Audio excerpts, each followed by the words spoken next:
Hello guys, welcome back to another exciting Naruto fanfiction. If you're enjoying this series, don't forget to hit the like button, share this video with your friends, and subscribe for more amazing Naruto, which is what if Ino was Naruto's first true love. Part 4. Now let's start the fanfic. Ino was practically bouncing on her feet as she brushed her hair. Today was the day. There was no question in her mind. Nothing short of a natural disaster would stop her from getting what she wanted today, what she had waited so patiently for, what she was owed, what she was promised. Today was the day Naruto would finally take her on a date. If only the poor fool knew it himself. It had been over a week since their little meet with the other rookies. Obviously, the news had been jarring to a lot of their friends, but most were able to take it in stride. Within a few days everything was almost back to normal. Naruto, the lovable idiot that he was, seemed over the moon at simply not having lost any of his friends by unveiling his secrets. The smile he had worn in the days following was so infectious that Ino and Sakura suspected a genjutsu, an annoyingly unbreakable one at that. In spite of the good mood, Ino had found Naruto to still be quite reserved, still somewhat retreated into himself. She knew why, of course, as did anyone else who understood the whole situation. Learning that Jiraiya of the freaking Sannin was Naruto's godfather had been a manageable piece of information when compared to the rest of the mysteries that had made up the young Uzumaki. Ino had been able to more or less shrug the fact off when she was told. That was until she realized that Naruto had family. Living, breathing, belonging to Konoha, family. Maybe not by blood, but who even cared about that stuff these days? There were stronger bonds than that of blood being forged in the world every day. No, Naruto had someone who should have been there for the boy after losing his parents, only they weren't.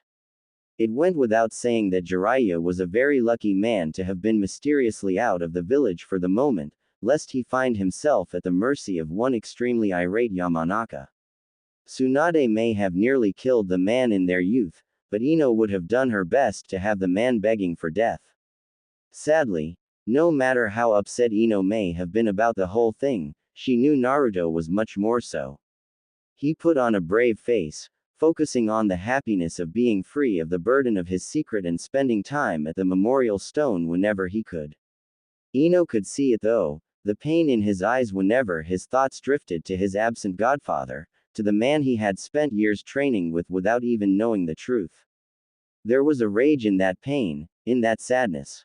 Ino could feel it, as if his emotions were being broadcast directly to her through the Kyuubi's chakra. Naruto was being himself for the sake of those around him, and Ino knew that as soon as Jiraiya returned to Konoha, all hell would break loose. That was an issue for a later date, however. Today was a day for good things, and for Ino Yamanaka that meant it was finally the day she provided Naruto with the greatest distraction from all the woes the world had to offer. Herself. Sure, it would be a surprise for him, and it was very likely that he would panic and not know what to do, but Ino figured that would be part of the charm. Naruto did his best thinking on the spot anyway, so it could only work in her favor. If by chance it fell apart around him, then Ino knew it would at least be entertaining and so very memorable. She pocketed a small camera just in case any memories needed to be captured for the world to see. There was honestly no telling what could happen with Naruto involved, so Ino stopped trying to plan around the chaos magnet she was pining for. With a quick check of her outfit and a satisfied nod, Ino was off. She didn't have to look for Naruto. His chakra signature was burnt into her mind by now, and he was only ever in the same 4 or 5 places when in Konoha. One day she would point that out to him when he complained about Kakashi being a creature of habit. Coming up on the training ground that homed the memorial stone, Ino slowed her pace and straightened out her clothes and hair before walking up to stand beside Naruto silently. He had brought her here before, proudly pointing out his parents' names with a big smile on his face before rattling off a book's worth of information on the two. Ino could only guess that he had spent a lot of time at the library absorbing every possible piece of information he could find on the two shinobi. As such, The Yamanaka had merely listened as he bragged, not so humbly mind you, about how awesome his parents had been. It had been too cute to stop him. Hey Ino, Naruto greeted happily. What's up? Ino smiled warmly. Nothing. Just checking in, she said innocently. Got any plans for this evening? Naruto shrugged. Maybe drop by Ichiraku's on my way home. I'm a little peckish too, mind if we get something together? She asked. Sure. What do you feel like? Naruto wasn't dense enough anymore to think everyone could enjoy ramen for every meal, especially Ino. Not sure actually. How about we hit the town and figure it out as we go? Ino said with a smirk, enjoying the suspicious look on Naruto's face. Was it perhaps a little evil to push him into this situation? Yes. Thankfully, she didn't care about being evil. Naruto had made a promise, and she had waited nearly 4 years for it to be paid in full. He would just have to deal with it. Naruto's eyes narrowed questioningly before going wide with realization. He could only chuckle nervously as Ino's smirk got more sinister. She must have been planning something. It had been quite some time since he had fallen victim of one of her pranks. He figured it was only a matter of time before she tried to get the better of him. Sounds good to me, he said with a smile. I got my eye on you, he thought. He was the king of pranks. There was no way she was going to catch him out. I might go get changed first. Ino eyed him up and down quickly and shrugged. Nope, you're fine as you are, she said. Whether it was a conscious effort or not, Naruto always managed to tidy himself up a bit more than usual when he went to the memorial stone. Come on. She walked alongside him in silence for a time, stealing the occasional glance to appreciate the thoughtful look on his face as they got back into the village proper. Would he figure out what she was doing before she had to spell it out for him? He had matured a lot in his time away, but some things never really changed.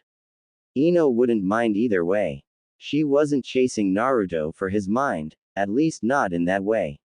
If she wanted someone smart, she could have easily gone for Shikamaru, even if everyone and their grandmother knew how difficult a Nara male could be. No, Ino knew exactly what kind of man she wanted in her life, and Naruto was all that and more. Ino wanted an honest man, a kind man. The kind of person she could rely on and trust without a second of hesitation. Naruto was the person she trusted the most. She didn't want her family's reputation or techniques to scare them away, something that Naruto had already proven didn't bother him despite his own history with Ino using the technique. She didn't want a man who would coddle her and treat her like a delicate flower, despite how much of a princess her father had accidentally raised her as in the beginning. There were more than a few scars across her body, as well as some more recent bruises, that proved Naruto wasn't going to hold back in their training. He wanted her to be as strong as she could be, and Ino appreciated that level of support and respect that he showed her. There was no mistaking it. After many a night thinking hard on the matter at hand, Ino could only conclude that Naruto was absolutely the man she wanted. It helped that she already had a crush on him from years before, and that she knew he had one on her too.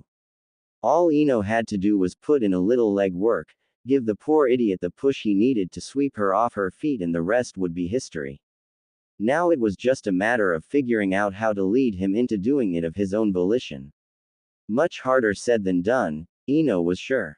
Know where you want to eat? Naruto asked, looking around curiously at many of the restaurants and vendors lining the streets they were walking down. Can't convince you to choose Ichiraku's, can I? Ino patted him sympathetically on the back. No, not a chance, she said. It wasn't that she disliked the humble ramen stand, quite the opposite actually. They made some amazing food, not limited to just ramen. Ino was long past her days of trying to diet to maintain her figure, and as such could enjoy whatever food she wanted. That being said, a shinobi needed a good, varied diet to be healthy. Naruto may have had the benefit of the Kyuubi compensating for that, but it wouldn't stop Ino from trying to impart the importance of trying new foods onto him. Oh, how about there? She pointed to the distance and watched as Naruto's eyes followed her finger. The horrified expression he adopted once he saw Ino's suggestion was worth it even if he outright refused. It was a smaller restaurant, clearly one of a higher standard of dining. Neat little tables for two scattered around with enough room between them to provide a little more privacy than normal. Definitely not the kind of place that would serve ramen. Actually, anyone who knew anything about dining out in Konoha would know this particular one was notoriously popular among couples.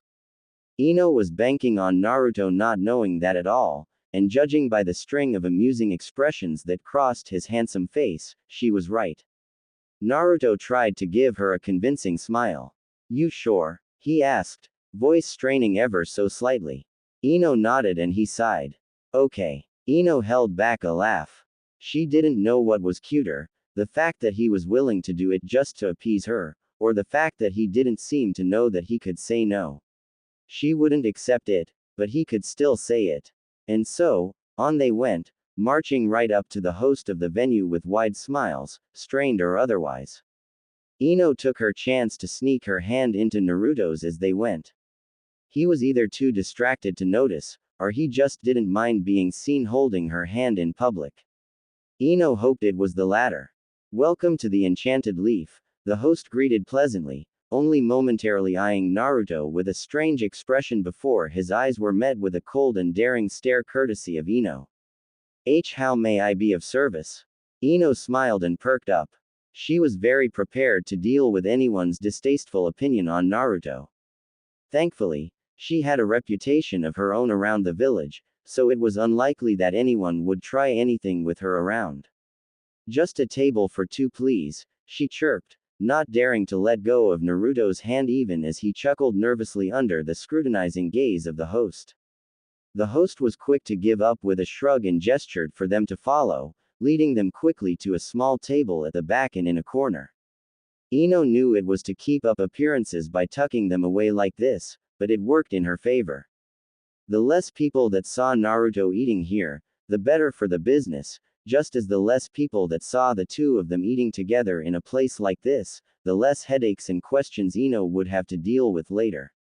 She was only going to put up with that crap after she had officially sunk her claws into the boy. They were handed a menu each and quickly left to themselves to read over it. Naruto hummed thoughtfully as he scoured the menu for anything he recognized and liked, only to pout and put it down.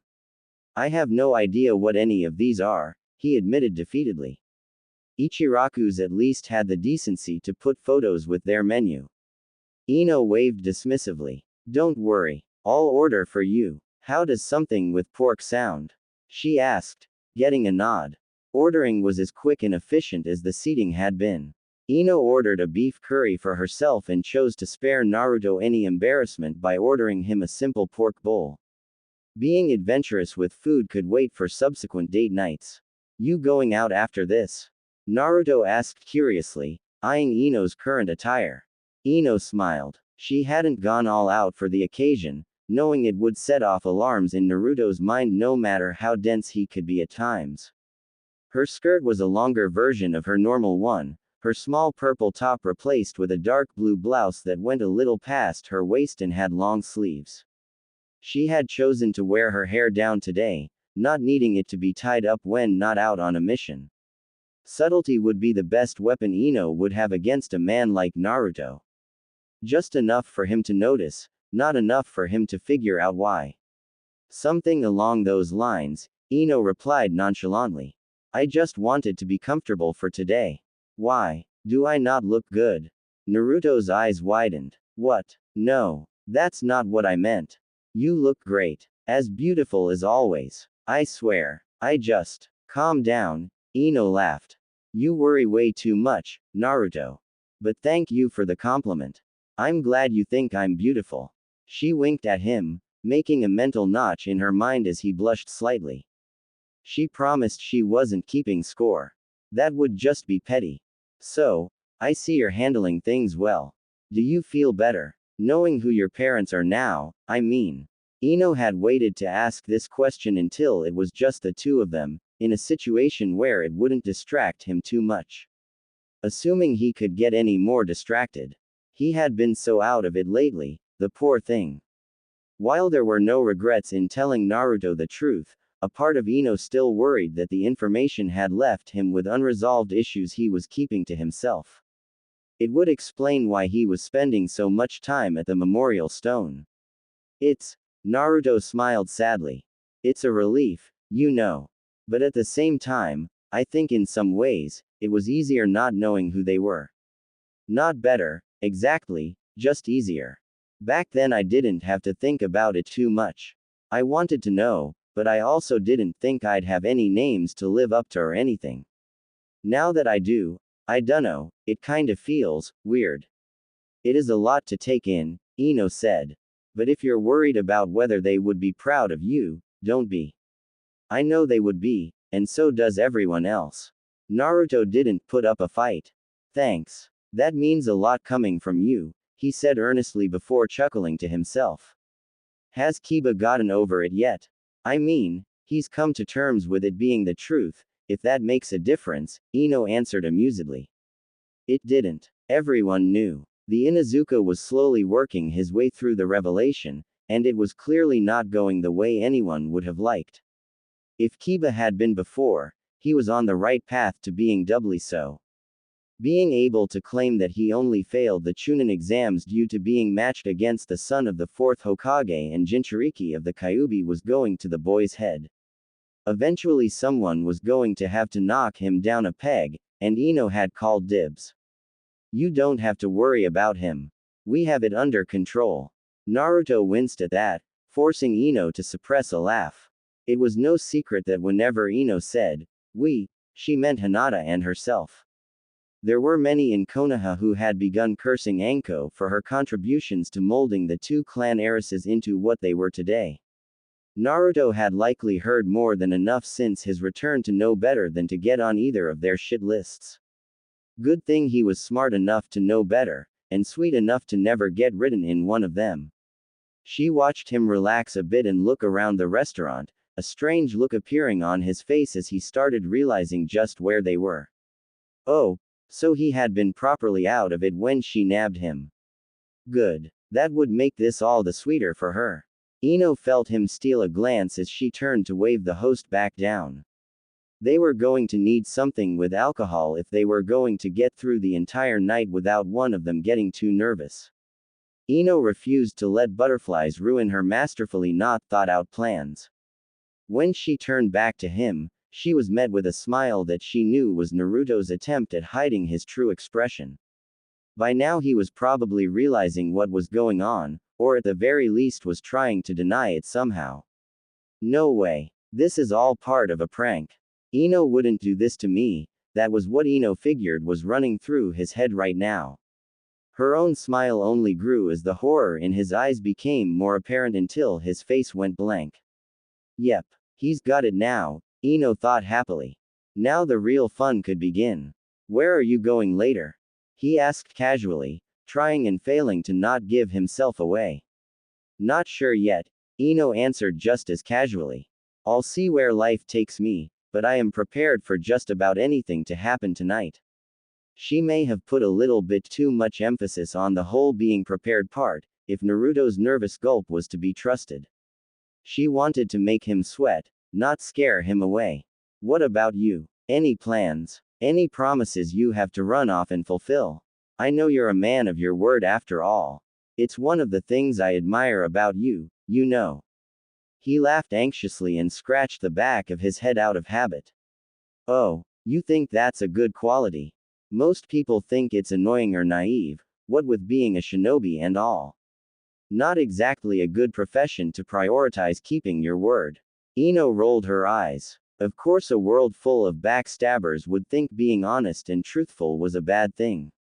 Well, I like it, she said.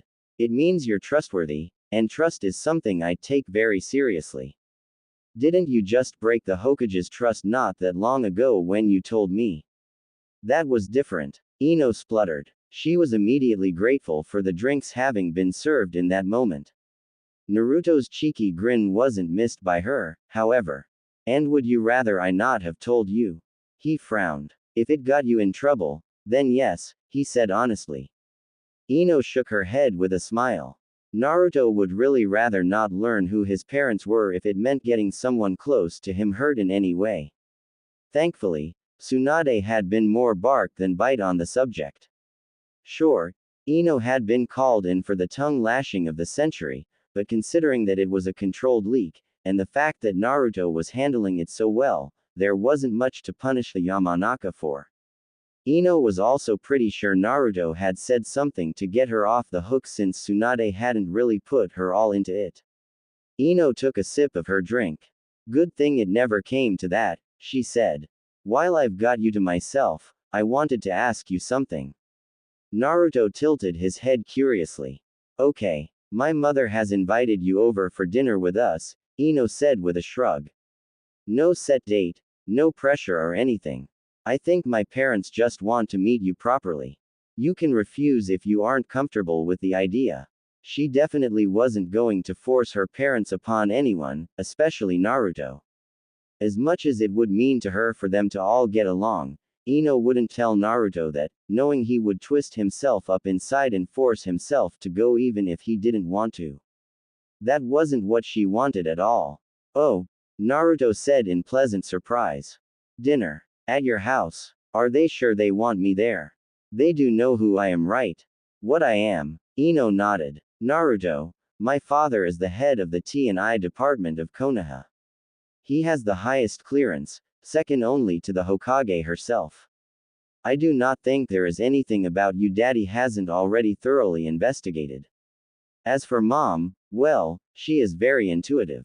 Daddy wouldn't let anything too important slip, even to her, but you can never know what she can figure out on her own. For example, how her mother had deduced Ino had developed a massive crush on Naruto only days after Ino herself knew.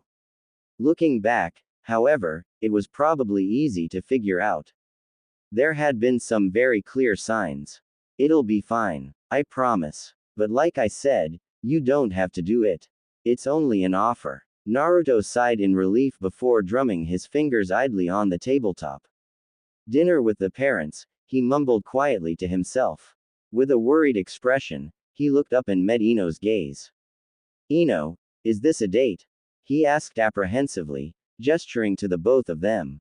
I know I promised I would take you on a date when I got back, and things have been super busy and unexpected, so I haven't had time to think about it. I'm sorry if I was taking too long to ask you. I didn't mean to force you to take it upon yourself or anything. Shish, Ino interrupted gently, reaching over and grabbing his hands. Settle. No stress, okay. She waited for him to take a deep breath and calm down a little before smiling and continuing. Yes, you did promise me a date. I haven't forgotten. I also understand everything that's going on and that you have bigger things to think about right now, so don't worry about it. As for this is whatever we want it to be. A dinner between friends, a little practice run, or, if you'd like, I'm more than happy for this to be the start of our first date night. The way his eyes lit up had her hands itching to snatch the camera from her pocket. Sadly, it would have to wait for a more opportune moment. You've been planning to catch me off guard like this for a little while, haven't you? Ino grinned. I'm not very patient. You should know that. Naruto snorted. You could have just asked. A lady shouldn't have to ask for a date, Whiskers, Ino chided playfully. But now that we are here, what will it be?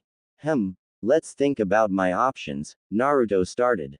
I could turn down a date with the most beautiful girl I know, who happens to be my best friend, and look like a complete loser for a few months, until people forget, or I do something even more stupid to make them forget. Keep in mind that I know turning you down will result in some sort of consequence involving poison that I may or may not be able to recover from quickly. Or I could take you up on the offer and make a fool of myself anyway because I'm hopeless at this stuff. I'm willing to bet that you were banking on that fact for your own sick amusement.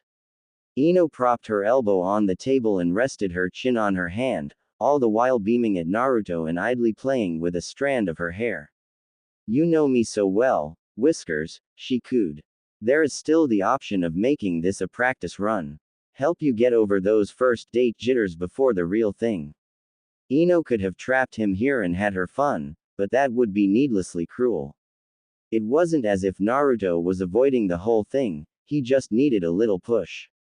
Naruto shook his head firmly. Nope. Can't do it, he said. It's all or nothing. No half-arsing important things. Oh, is taking me on a date that important, is it?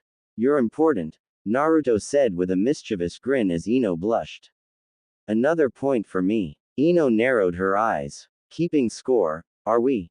And you weren't. She shrugged. Fair point. Now, enough of that, Ino said, lifting her GL up. I think it's about time you and I had a drink together.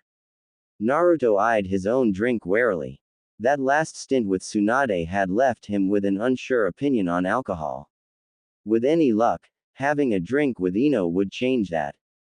Picking up his glass, he moved it towards Ino's and clinked them together before he took a tentative sip. He grimaced at the taste but kept his complaints silent. And so, the night went on, the two of them losing themselves to each other's company, aided along by the growing number of drinks they were having. The food ended up being amazing, even in Naruto's biased opinion, and for the first time in quite a while everything felt like it was going the way it was supposed to. Sadly, fate had an interesting sense of humor. Well, if this isn't a pleasant surprise, a loud and overly excited voice announced, followed quickly by the sound of a chair being dragged over to the couple's table. And here I thought I had wasted all that money on those private tutors for you, Naruto. You should have told me you had such a beauty waiting for you back home. Ino felt herself sober up almost immediately. Not out of any sense of threat or danger, at least not for herself, but more so that she didn't want to miss anything that was about to happen. Someone would have to be a reputable eyewitness if things erupted. A single glance was all it took for her to see that Naruto was in the same boat, his carefree smile having dropped after the first few words of the new member of their table. Her eyes turned back to the interrupter with a vicious glare. How dare anyone disturb what was turning out to be an amazing night for her? Pervy sage, Naruto greeted flatly, smiling emptily at the Sannin. When did you get back? Jiraiya was either unaware that he was interrupting, or he didn't care. Either option was dangerous. Only a few hours ago, he said, reaching out to take Naruto's cup without a care and finishing its contents. Damn, brat. This is good stuff. You're really pulling out all the cards for this one, huh? I'm so proud. I was almost going to teach you a lesson about being so hard to track down, but now that I see why, well, I certainly can't blame you. Ino held back a growl. Did Jiraiya need to continue to talk about her like that without even properly trying to introduce himself? Ino idly wondered just how much trouble she could get in for killing a Sannin. Surely Tsunade would understand, maybe even be elated at the news. That was if Naruto didn't manage to do it first. If the rage boiling in the Jinchuriki's eyes could spill out, this side of the village would be an inferno by now.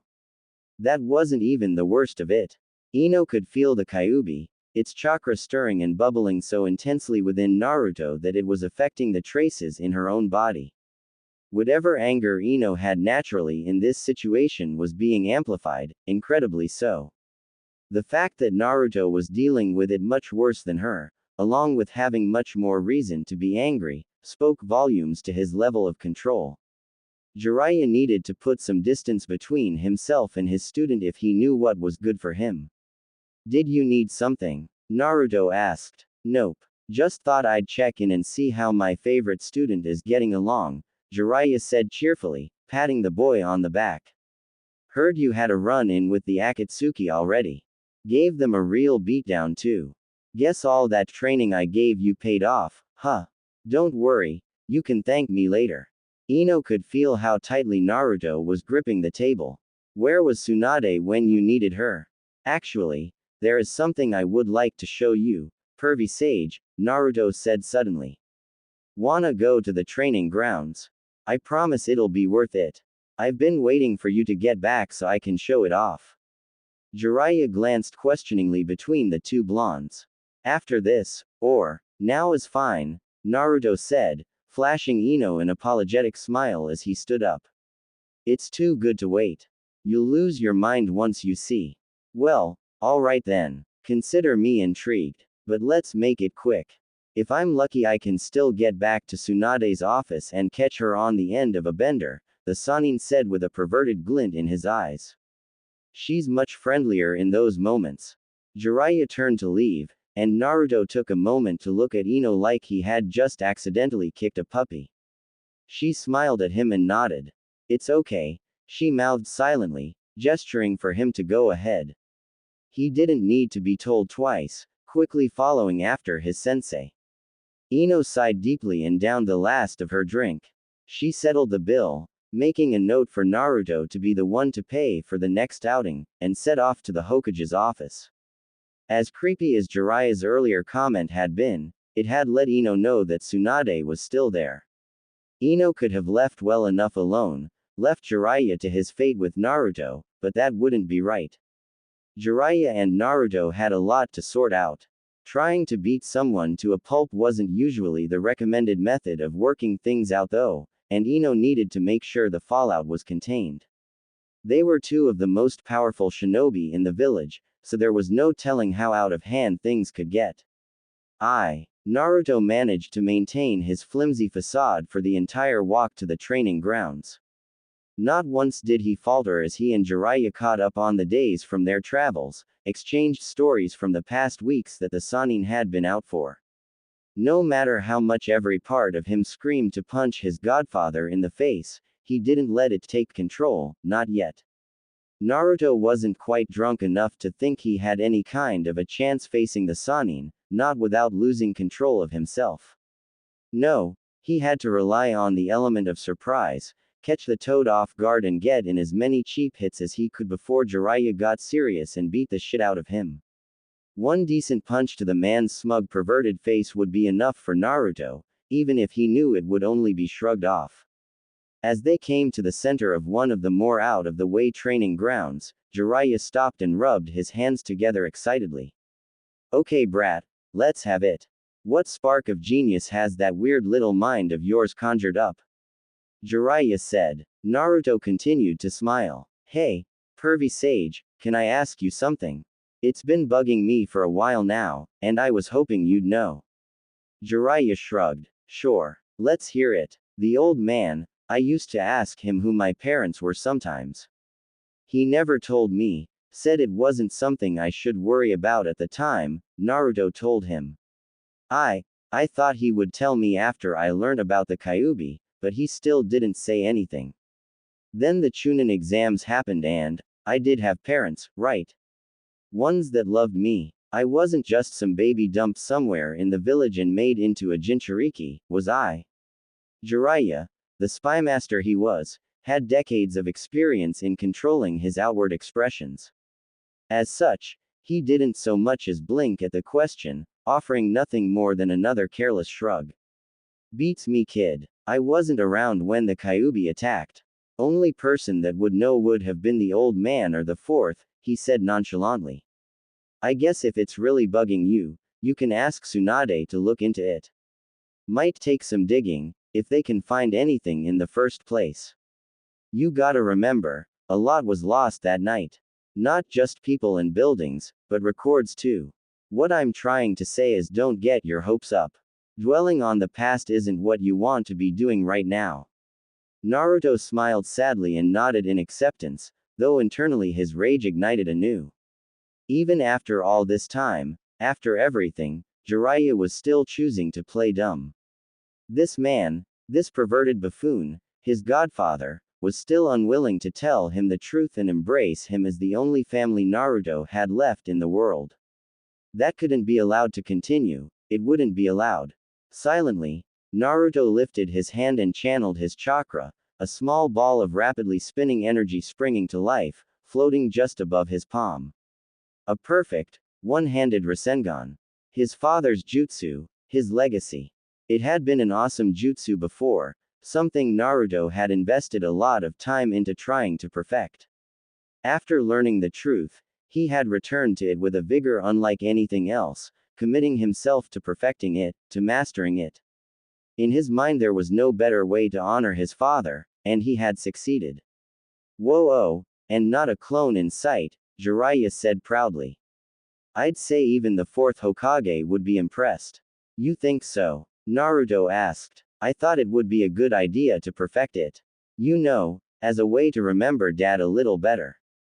Jiraiya nodded sagely, stroking his chin thoughtfully and not registering Naruto's words at all. Well, at a base stage you've got it down perfectly, he explained. But your dad always rambled on about it being an incomplete jutsu. Something about trying to add the sage's words died in his throat as the gears of his well-oiled mind came to a screeching halt. Alarm bells were going off and somewhere deep down inside of him, Jiraiya felt a sudden spike of fear the likes of which he had only felt once before when Tsunade caught him peeping on her. You okay, pervy sage? Naruto asked innocently, only there was nothing innocent about the way he was grinning at his sensei. Something wrong. Perhaps there's something you need to get off your chest. I know how much a secret can weigh on you. Trust me, it feels much better to tell someone. Jiraiya could practically feel the Shinigami tickling his spine with the sickly sweet words of his dear student. This must have been how Sarutobi felt whenever Orochimaru talked to him like that. No wonder the old goat aged like bad milk. The toad sage was already feeling the years weighing down on him. He went to say something, only for Naruto to close the distance between them in the blink of an eye, the Rasengan aimed for his stomach. Here, let me help you get it out. Naruto yelled, slamming the swirling ball of chakra into his sensei with as much force as he could. The toad sage was sent flying away, skipping and hopping across the open field like a stone across a lake until he caught his footing and came to a sliding stop. Naruto rolled his shoulders and took a defensive stance in preparation. He hadn't put nearly enough power into that Rasengan for it to be lethal, and even if he had, he knew from experience that Jiraiya had a knack for shrugging off some truly scary jutsu. Naruto weaved through some hand seals and ducked just in time to avoid the kick aimed for his head, his hands pressing down on the ground as he went. Earth style. Rupturing earth. The ground around them erupted, the once most flat training ground quickly turning into a giant field of rubble and raised rocks. The earth seemed to erupt and shoot up at Jiraiya wherever he moved as he was forced to retreat until the technique finished, leaving him standing atop one of the higher pieces of earth. Naruto jumped up onto his own high ground and glared at his sensei. Ready to start telling me the truth? He asked coldly. Jiraiya frowned. Naruto, I don't know what's gotten into you, but this isn't what it seems. Shut up, Naruto yelled. With a single hand seal, the field was swarmed with shadow clones, all of whom set upon the Sannin with a matching rage. I gave you a chance to do the right thing, and you blew it. Jiraiya faced the small army of clones head on. For all of Naruto's power and skill, he was still young and nowhere near the Sannin's level. Not without the Kyuubi anyway. Time would fix that, no doubt, but for now, this little show was exactly that, a show. It wasn't the physical bombardment that bothered the aging shinobi, no, it was the psychological warfare being thrown his way. Why weren't you there for me? What was more important? I didn't even know who you were. Were you ever going to tell me? Do I even mean anything to you?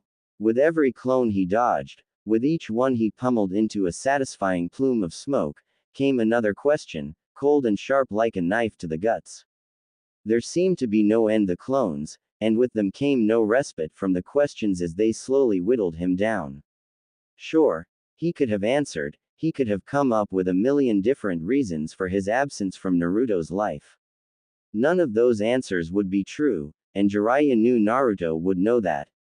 The brat had an annoying way of figuring people out like that. There was nothing he could say right now that would make a difference in Naruto's mind, not with the boy being so angry.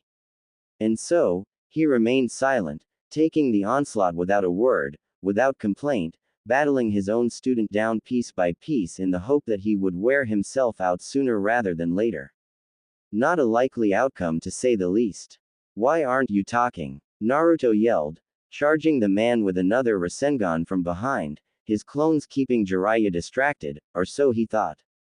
No sooner had the words left his mouth were his clones slaughtered by a sweeping of weaponized hair, Jiraiya spinning on the spot and catching the real Naruto by the wrist, Rasengan dissipating instantly. Following his momentum, Jiraiya spun, driving his elbow into Naruto's gut before launching him across the field, his body pinballing off several pieces of raised earth. Racing through hand seals of his own, Jiraiya brought his hands down before the next wave of clones could engage him once more. Swamp of the underworld. The field shifted once more, the ruptured earth melting into a giant swamp of deep dark mud that swallowed the small clone army as suddenly as it appeared. Only the very tips of several raised pieces of earth were left protruding from the muck, a handful of clones being quick enough to take refuge on them. Jiraiya stood atop his own and cracked his neck. Naruto was a good shinobi, a good student, but even he would struggle to fight on such hostile terrain. Jiraiya may have taught him well, but he still taught him, and as such he knew everything the kid did. There wasn't a jutsu in his arsenal that couldn't be immediately countered. That's what was eating at the Sannin. Angry or not, Naruto had to know trying to fight his sensei was pointless. Unless he got his answer in the form of a torpedo of wind chakra shattering the earth pillar beneath, forcing him to jump to another spot, taking out another clone in the process. Looking back, he watched as the swamp bubbled and bulged in a strange way, a clawed hand emerging from its murky depths as Naruto, clad in the red shroud of his stage 1 Biju cloak, pulled himself atop the mud and glared at Jiraiya. To his credit, Jiraiya didn't flinch, even if he was surprised to see someone not only overpower his jutsu, but also treat it like a mere inconvenience. Swamp of the underworld was not supposed to be that easy to ignore, even for a Jinchuriki.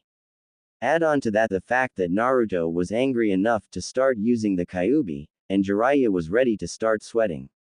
Maybe he really should have told the boy about everything before he started training him to be a monster. Nothing, Naruto growled. All these years, and you've got nothing. No excuses. No reasons. Jiraiya took a deep breath and positioned himself, ready to continue the fight without a word.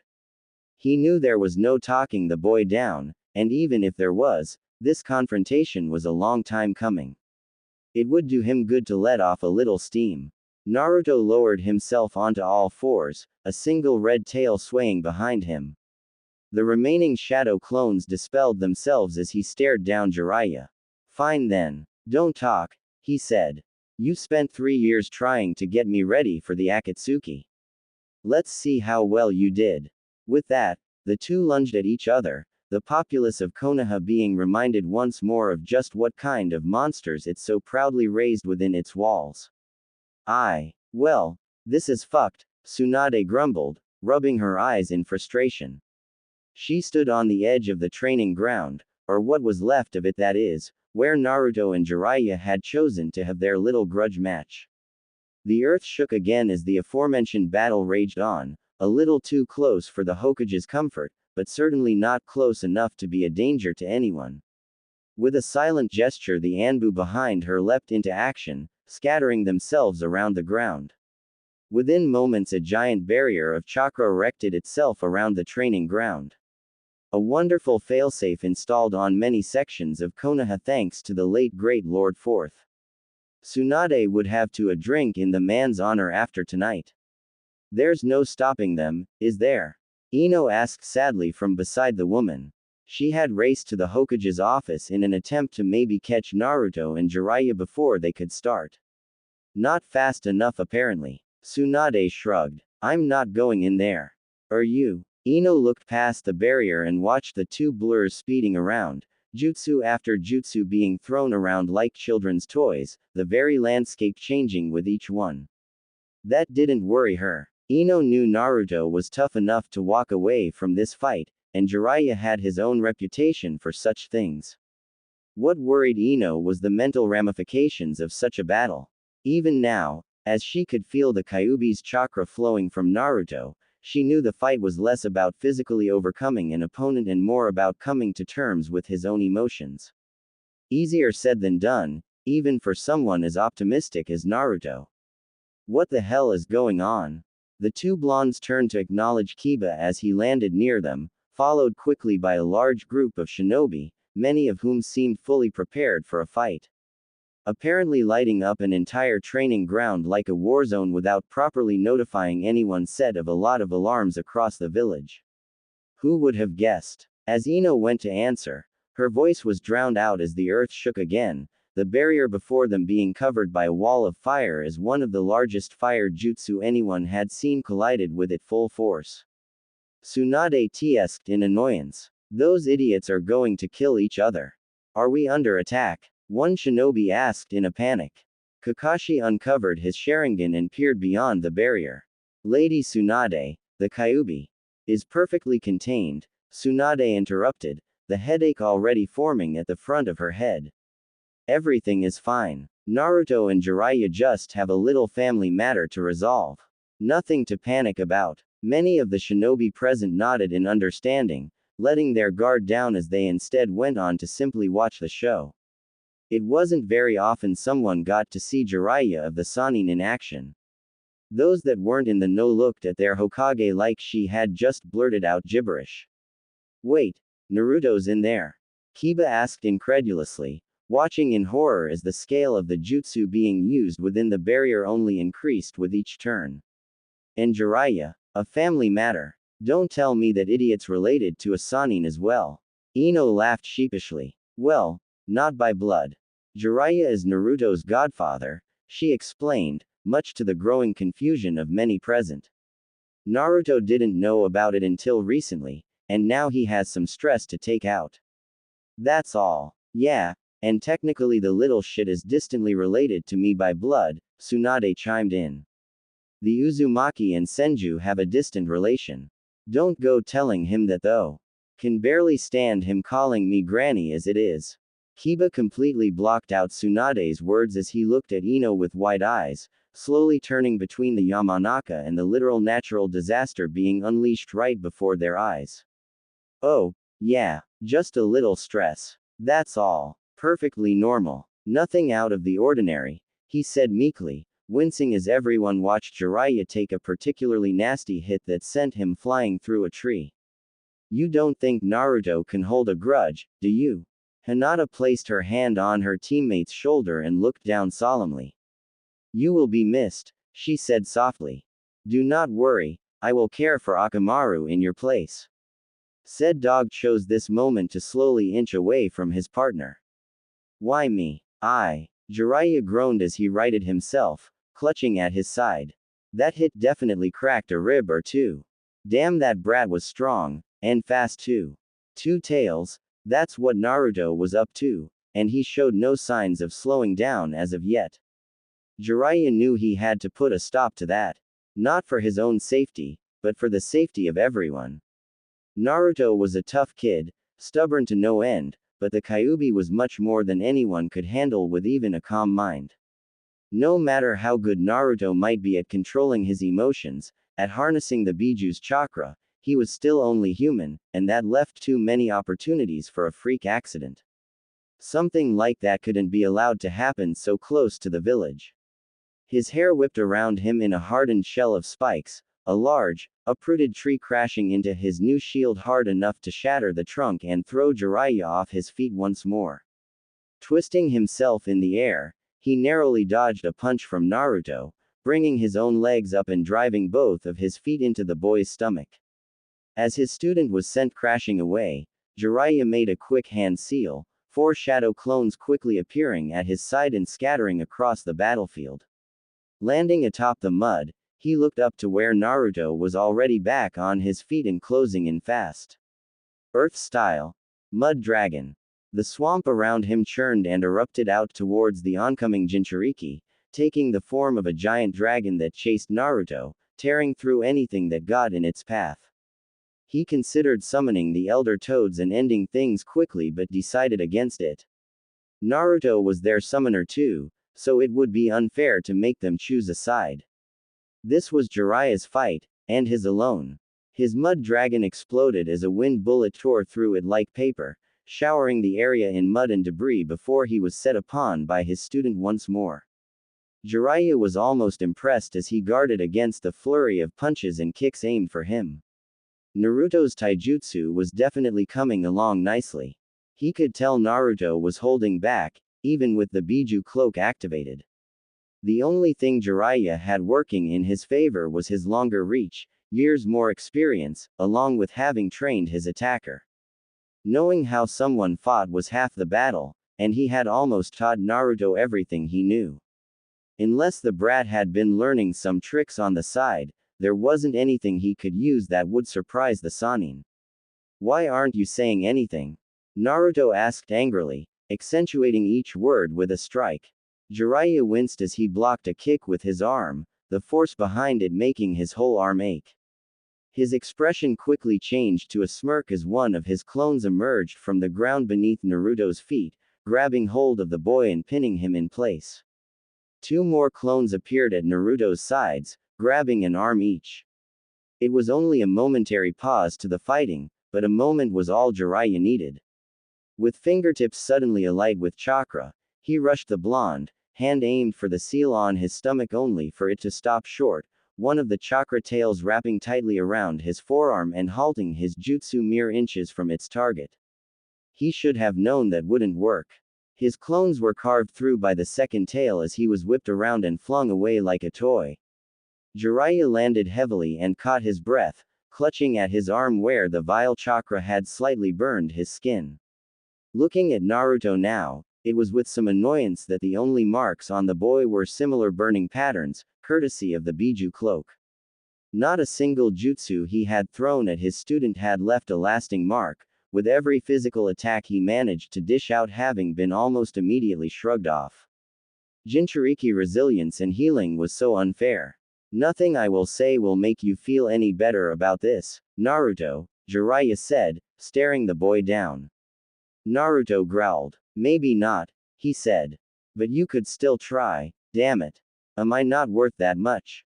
Jiraiya sunk into the ground to avoid the tail slamming into the ground where he once stood. Burrowing deep, his eyes widened as he felt the ground above him shatter and move out of the way. He didn't have time to move before a tail, having wormed its way into the earth after him, wrapped around his leg and began dragging him back up to the surface. Thankfully, he was able to keep his technique in play, allowing him to almost harmlessly pee through the earth even against his will. As he breached the surface, Jiraiya was met with the sight of a much larger than normal Rasengan aimed straight for him. Likely not powerful enough to cripple or kill him, yet certainly strong enough to inflict some serious pain. Damn it, Jiraiya, you really fucked up this time, was all he could think before his world went black. Naruto was angry. He had been angry at Jiraiya before the man's surprise return. How could he not be? The self-proclaimed pervert that was meant to be his godfather, his sensei, had proven himself to be an irresponsible fool. He had left Naruto alone, without guidance, without knowledge of his family, with only the coldness of the village that feared and ostracized him. That would have been enough to excuse the events currently unfolding, had the sage not gone that one step further to rub salt in the wound. Before he had been angry, but now he was furious. Not only did Jiraiya reappear surprisingly, but he had also done so at the worst possible time, interrupting what was turning out to be a very good night with Ino no less. Then came his worst offense of the night. He kept lying straight to Naruto's face, with a bold practiced confidence that showed Naruto all he needed to see. Jiraiya could lie with the best of them, as was to be expected of a shinobi of his renown. That wasn't what bothered Naruto. It was the ease with which he did it to someone who was as good as family. Naruto couldn't help but wonder what that meant, how that realization reflected on the relationship he had with his sensei. Did Naruto mean anything to Jiraiya, or was he nothing more than a tool, a Jinchuriki to be trained, another shiny medal to put on his record of powerful past students? Was that all this had been? Jiraiya didn't even deem Naruto worth the effort to try and make up an excuse, so he was left with only his own thoughts on the matter. Thoughts that were quickly being exaggerated and twisted by the Kyuubi's influence. Sadly, There wasn't enough time to drag the well-deserved kicking out for as long as Naruto would like. No matter how good his relationship with the Biju within him had gotten, there was no getting around the beast's nature. The more of the Kyuubi's chakra he used, the more the rage influenced him, and the longer he held it, the more he wanted to give in. He could already feel his rightful anger being poisoned into near actual deathly desire. Naruto was pissed at Jiraiya, but he didn't want the man dead. Things had to end, and they had to end quickly. As such, he had been pleasantly surprised when one of his tails had caught the pervert under the ground, dragging Jiraiya up to the surface as Naruto prepared an enlarged Rasengan specially for him. Tsunade was waiting close by. The barrier around the field letting him know as much. She would be able to heal her old teammate, if she felt kind enough. Naruto could interrogate his godfather all he wanted in a hospital room. By the time Jiraiya was free from the earth, Naruto was already at his side, a malicious grin spreading across his face as the Rasengan collided with his sensei, only to fall suddenly as the man vanished in a plume of smoke. Oh shit. He felt the burning pain in his stomach before he saw the hand, 5 fingertips alight, protruding up from the earth and into his gut. Following the arm, he was met with the smug expression of Jiraiya.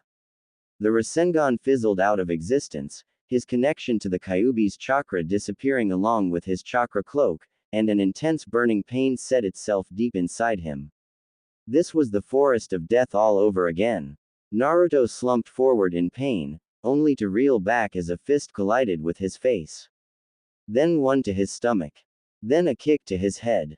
His vision blurred as he tried to bring his arms up, his strength quickly leaving him. This was not how this was supposed to go. Naruto couldn't do much as Jiraiya dished out several more precise strikes before sending him flying with a kick to his chest. He crashed to the ground and didn't bother trying to get back up. With the Kyuubi's chakra sealed, and his own being well and truly messed up at the same time, Naruto could only marvel at just how strong and effective Jiraiya was without any way to power through it. For an old man, the toad hit like a mountain. He wheezed and coughed as he tried to make himself comfortable on the ground. The fight was over. Without the fox's chakra coursing through him, and the pain he was starting to feel, it was easy to calm himself back down.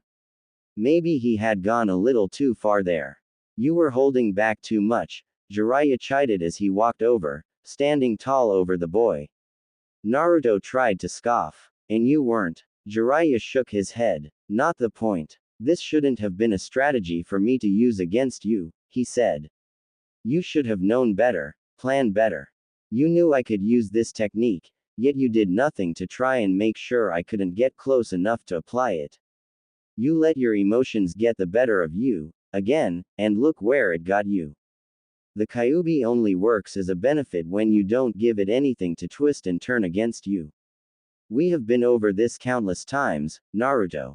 What if I had been a member of Akatsuki? What if something like this happened out there, out where no one can jump in to help you? What then? Oh, I'm sorry. I was too busy dealing with the revelation of who my parents were, and who you are, Naruto said with a sneer. Care to finally acknowledge that, or are you going to continue pretending I don't exist as anything more than another student? Naruto. Jiraiya sighed deeply and sat down next to Naruto. You weren't supposed to find out like this. You don't say. I should have told you sooner. I know that, and I'm sorry, Jiraiya said.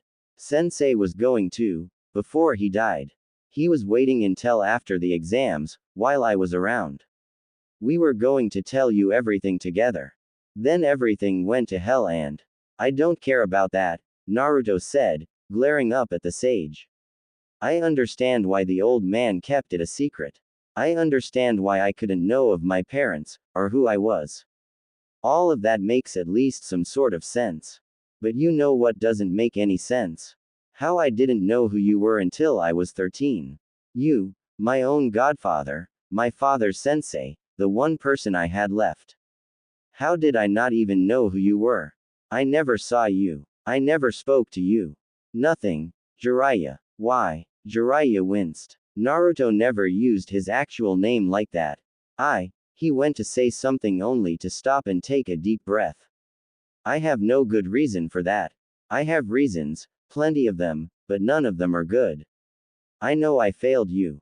At the time I thought it was for the best. I'm a good shinobi, not a good man, not like your father was. I didn't want you to have me as an influence like that. I didn't want to risk you turning out anything like me. But now, as I look back on it, I think I was just afraid to be relied on like that, to have that responsibility. It was easier to stay away, to hunt Orochimaru, to keep tabs on the other villages in Akatsuki. It was just easier, and I was too weak to take anything but the easy way out. I'm still too weak. I would have done anything, Naruto said softly, tears welling in his eyes. Anything at all, just to know I had someone out there. Any kind of family. I used to cry myself to sleep sometimes, wondering why I had to be so alone all the time. Do you have any idea how much it hurt to find out who you are to me? You're my sensei. We were traveling for 3 years together. Did you ever think of telling, even once? I did, several times, Jiraiya admitted, suddenly looking much older and depressed than normal. But every time I wanted to, I couldn't do it. I was afraid that you would hate me. Not that I blame you. You should hate me, and you can, as much as you need to. But I couldn't let you do that until after your training. Training you was the one good thing I've done these past years. Helping you grow, learn, and become the man you are now. A man I know your parents would be proud of. A man who could face anything the world throws at him, even if that includes my own stupidity. Naruto sighed. I want to hate you, he said. But I don't think I can. Not really. It's just not in me. He snorted at his own words, then chuckled, then laughed softly, each movement of his chest only serving to hurt a little more. Somehow, even the pain he was in right now was funny. Jiraiya looked down at Naruto worriedly. He hadn't hit the boy that hard. Something funny. Naruto continued to laugh, grinning widely even as tears began streaking down his face. This was my first fight, with family, he said. It feels nice. I always wanted to know what it was like to have a family fight, to butt heads with someone like that. Guess I know now. You're a strange kid, Naruto, Jiraiya mumbled quietly. For what it's worth, I truly am sorry. I know, Naruto said. So, what now? Now, you two are going to learn not to drag me away from my office without damn good reason, Tsunade said dangerously, her killing intent washing over the two. Do either of you understand how much paperwork this little stunt is going to leave me with? Not to mention the cleanup teams for this training ground. She sighed deeply as both stared up at her in a shared expression of horror and realization. Did you at least resolve the issue? Or do I have to start bashing heads in?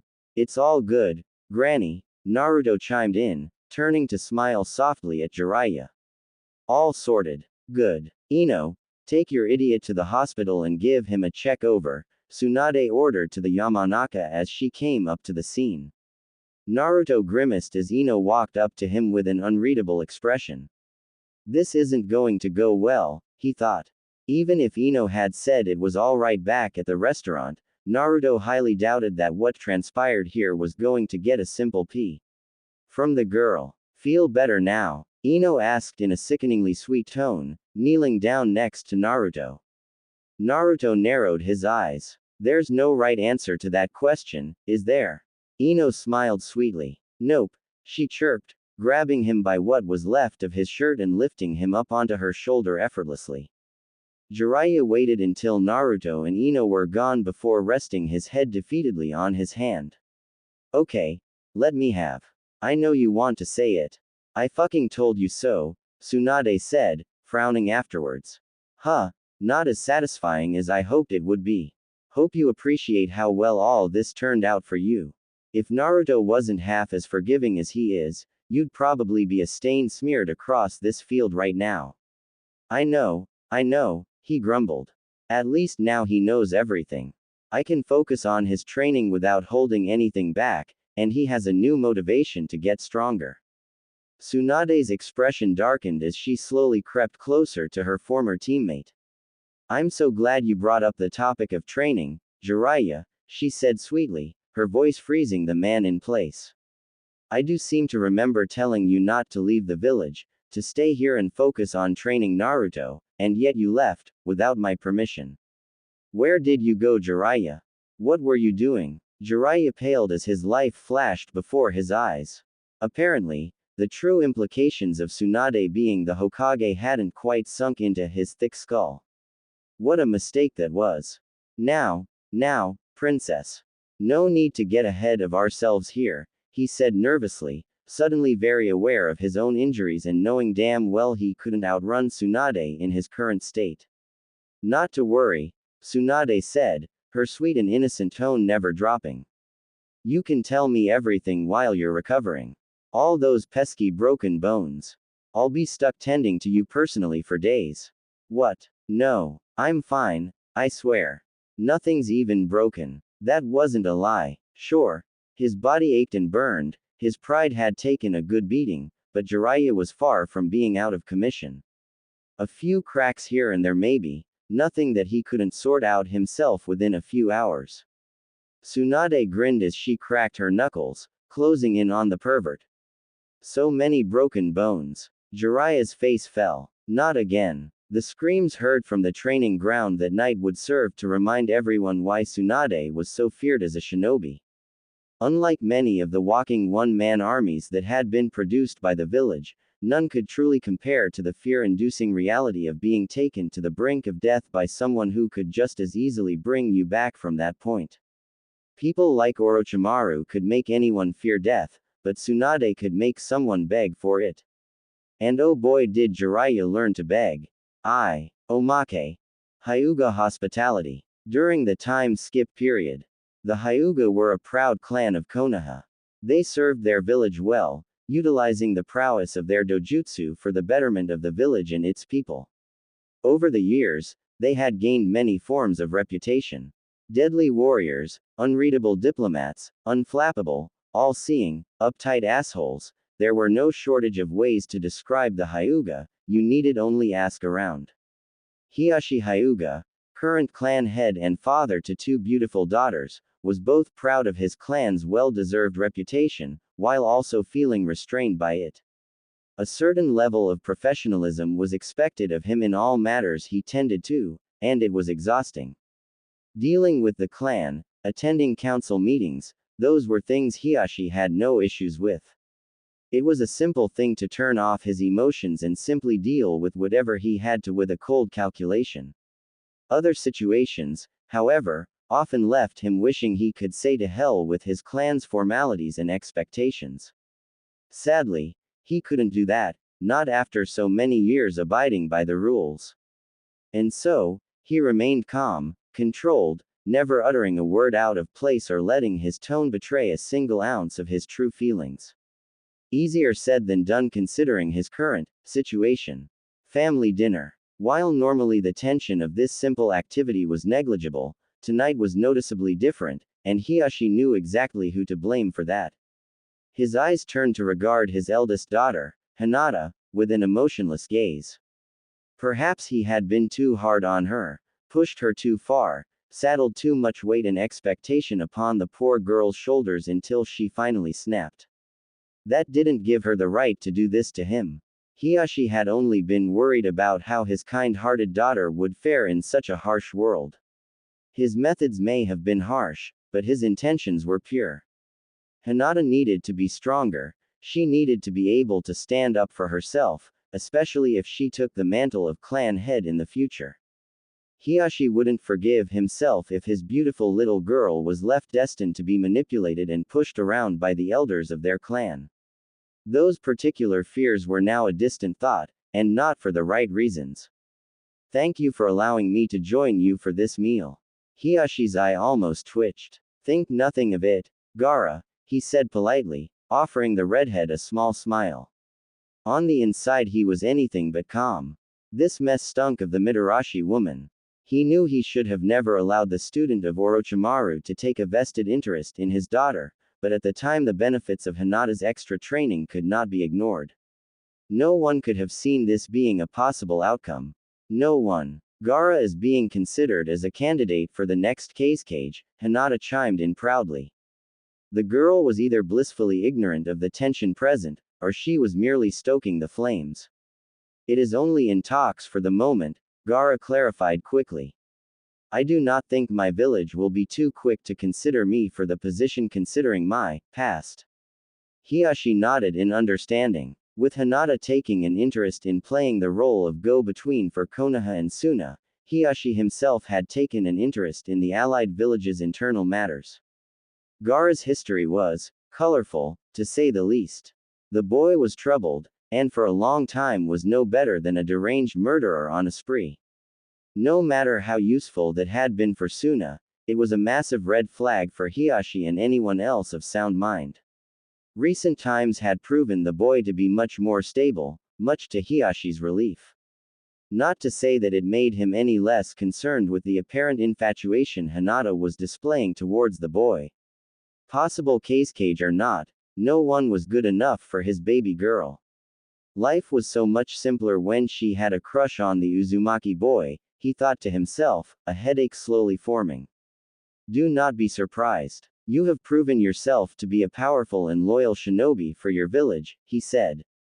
Even with your past, there are many qualities that are taken into account when selecting a new cage. There is always a chance. It also helped that Suna often cared very little about the morals of their leaders. Strength was what truly mattered to many of the other ninja villages, and Hiashi doubted there was anyone in Suna who could challenge Gaara in the middle of a desert. Gaara stared emotionlessly at Hiashi. A natural poker face that threatened to crack the Hyuga's own well-practiced mask of calm. Thank you. Such words mean a lot from someone such as yourself, he said. The meal continued on for several awkward minutes of silence until Hiashi spoke up again. I hope Konoha has been treating you well. With everything that happened during the Chunin exams, I could understand if there are still those that hold reservations towards you. Allow me to apologize on their behalf. It has been pleasant, Gaara said simply. Konoha's people are much more forgiving than I could have expected. Though I believe Hinata has had much to do on that front. The girl in question blushed as all eyes turned to her, fingers nervously fidgeting in front of her. I may have said some things, she said meekly. Only the truth. Gaara is not the same as he was back then. He is kind and caring. If Hinata's words affected Gaara in any way, he didn't show it. I am curious as to what brings you to Konoha, Hiashi said. Normally your sister is the one to perform such duties in rotation with Hinata. Is there an occasion? Perhaps it was part of his candidacy for Cage. While not in any way required, having close relations with an allied village would go a long way to making him the more attractive option for the position. Hiashi couldn't fault the boy for thinking strategically, he would do the same in Gaara's shoes. My sister was unavailable at this time, so I volunteered to take the responsibility, Gaara explained. Though I must admit, there was a more personal matter I wished to tend to while I was here. His eyes flickered ever so slightly to a now very shy-looking Hinata, earning a knowing look from everyone present, except for Hanabi, who was thankfully not at all interested in relationship drama. Is that so? Hiashi asked, his eyes boring into the boy's head to no effect. And what might that be? Hinata was doing her best to shrink into her jacket by this point. Poor thing. Even with all the progress she had made in the recent years, nothing could truly take away her shyness, not yet anyway.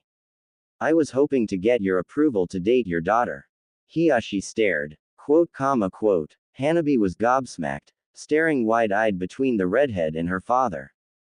Hinata almost fainted. Gaara blinked.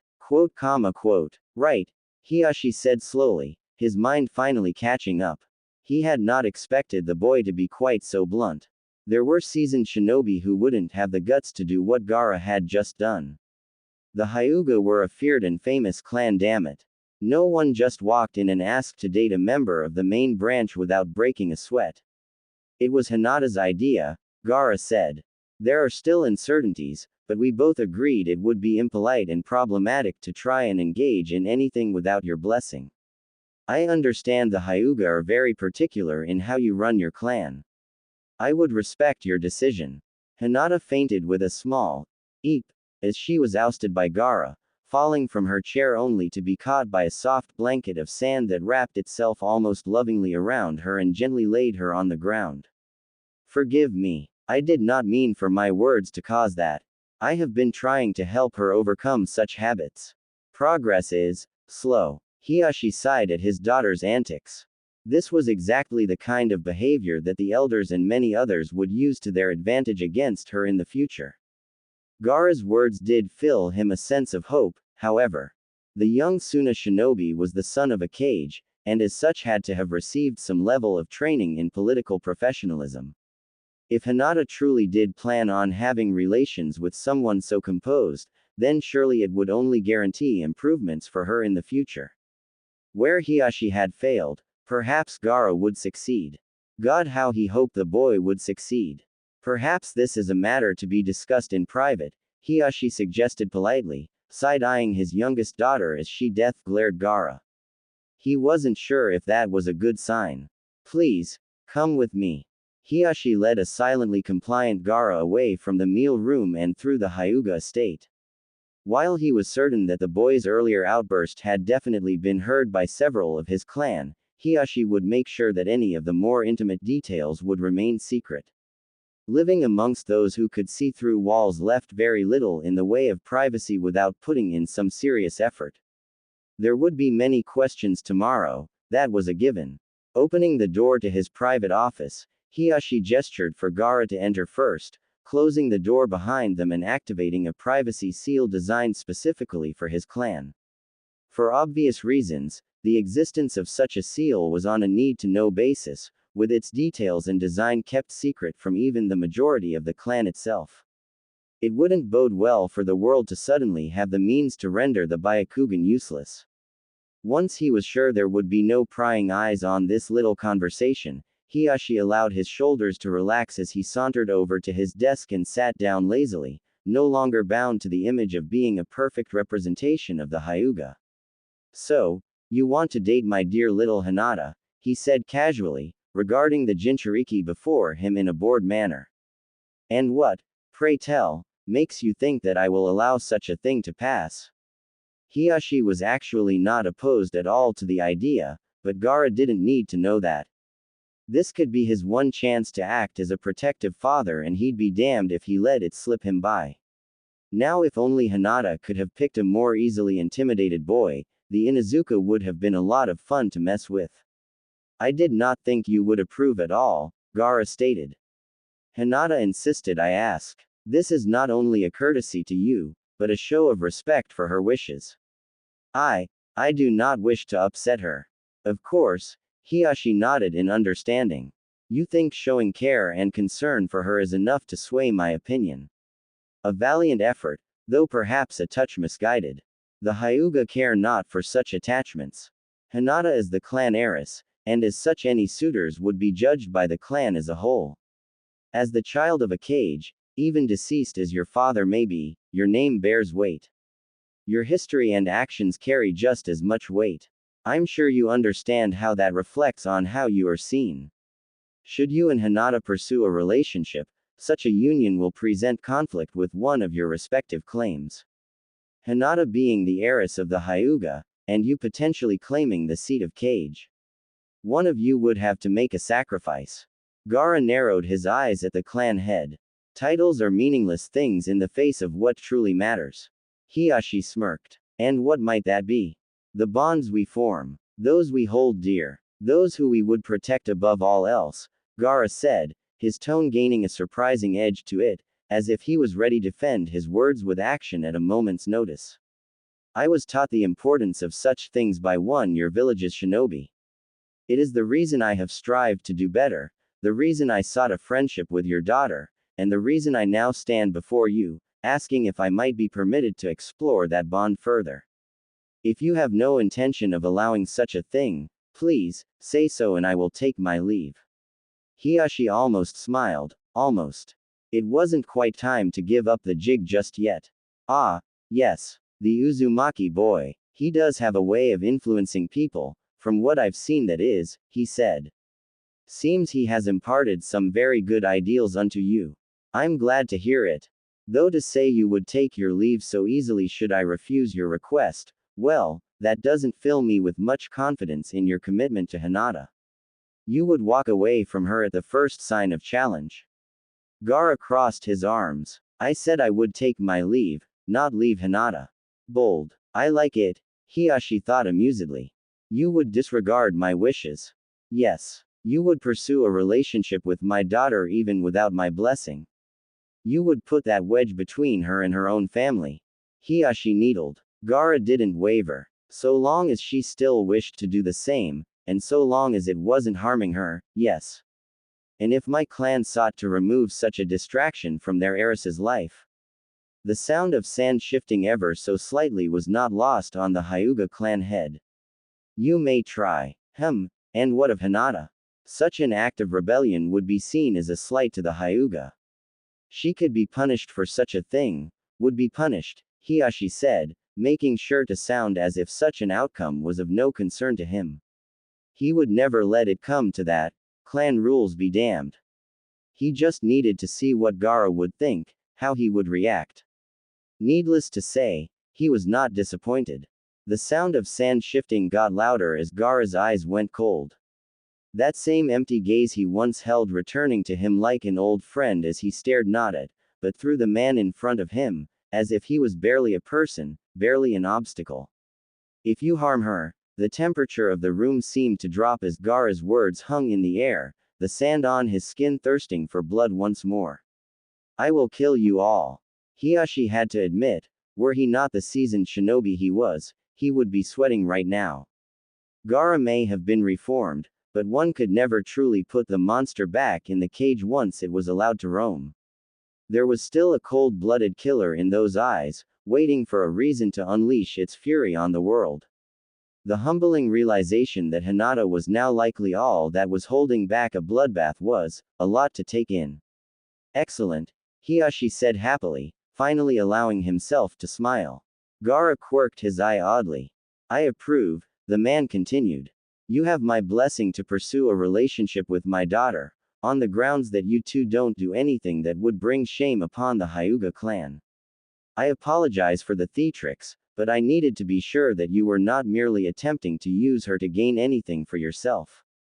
I can see your feelings, undeveloped as they are real, and strong. There are not many who would so boldly threaten an entire clan for the sake of someone they cared for. Though I suppose you are no ordinary young man, are you? Does my status as a Jinchuriki bother you? Gaara asked. Hiashi shook his head. Not at all, he said. I am worried that Hinata seems to be developing a type though. I believe I have kept you long enough. Your time within Konoha is short, and I am sure you wish to spend as much of that time with Hinata as you can. She should have come to by now. Might I suggest you ask her to show you the sights? No point in keeping you two cooped up in the clan estate. Gaara tilted his head curiously at the man but didn't say anything. A shifting of sand behind him alerted Hiashi to a slowly receding tendril of sand that had somehow gotten into his blind spot. Activating his Byakugan, his eyes almost bugged out of his skull as he followed the thin tendril down as it disappeared beneath the floorboards. Under his feet, beneath the floor, was a literal sea of chakra-imbued sand, waiting to be commanded. Hiashi held back the urge to gulp as he turned back to Gaara. The boy still didn't look bothered as he stood and bowed respectfully.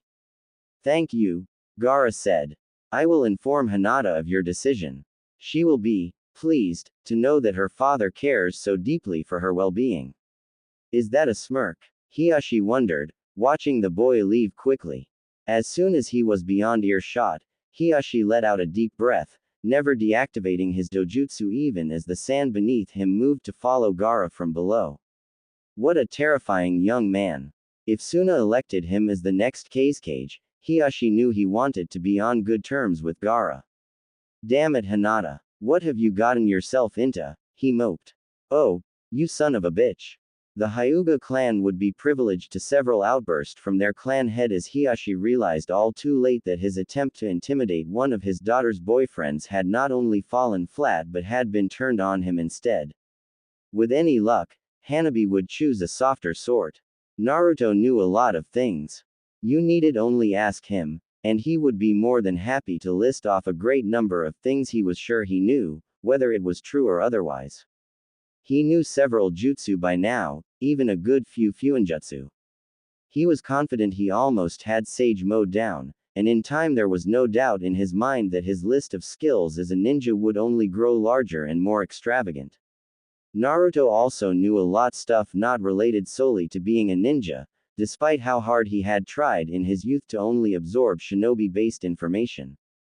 He knew how to cook and clean to a standard he was happy with, live off the land, how to hunt, among other menial things. Much to his annoyance, he was also confident that after the years spent with Jiraiya, with his godfather's insistence on reading as much, learning material, as possible, among plenty of other things, he knew how to handle himself around women in any scenario that he may find himself in. That assumption had been wrong. Dead wrong. Now that wasn't to say Naruto didn't know what to say, how to act, and what to do when it came to women. He knew a lot. The fact that many of Jiraiya's teachings often revolved around the art of escaping the wrath of a woman was neither here nor there. In this particular moment, Naruto was grateful for the knowledge. If only any of it was of any use to him. The perverted sage's words still echoed deep in his mind as the world around him was frozen in place. Escaping the wrath of a woman is the easy part, Jiraiya had said sagely. Unless it's the mother of the girl you're trying anything with. If she has it out for you, or if you find yourself in a situation that would earn her anger, you're pretty much fucked. At the time, that hadn't made a lot of sense to a young and naive Naruto. Surely, if he was attempting anything with a girl, then he would care deeply for them, and any misunderstanding with the girl's mother could be explained. He knew better now. From his place, laying down in Ino's bed, with said blonde cuddled up on top of him peacefully, Naruto could only stare at the bedroom door in silent horror, hoping beyond hope that what he had heard was nothing more than an auditory illusion. A trick of the mind resulting from the concussion he likely suffered the night before. Another rap against the timber door proved he was wrong, deepening his fear. Ino, sweetie, are you up yet? Himiko called out. Naruto paled, remembering the last time he had been in Ino's room. While it was a saving grave that Himiko had decided to respect her daughter's room and was knocking this time, that didn't mean the safety of said boundary would last forever.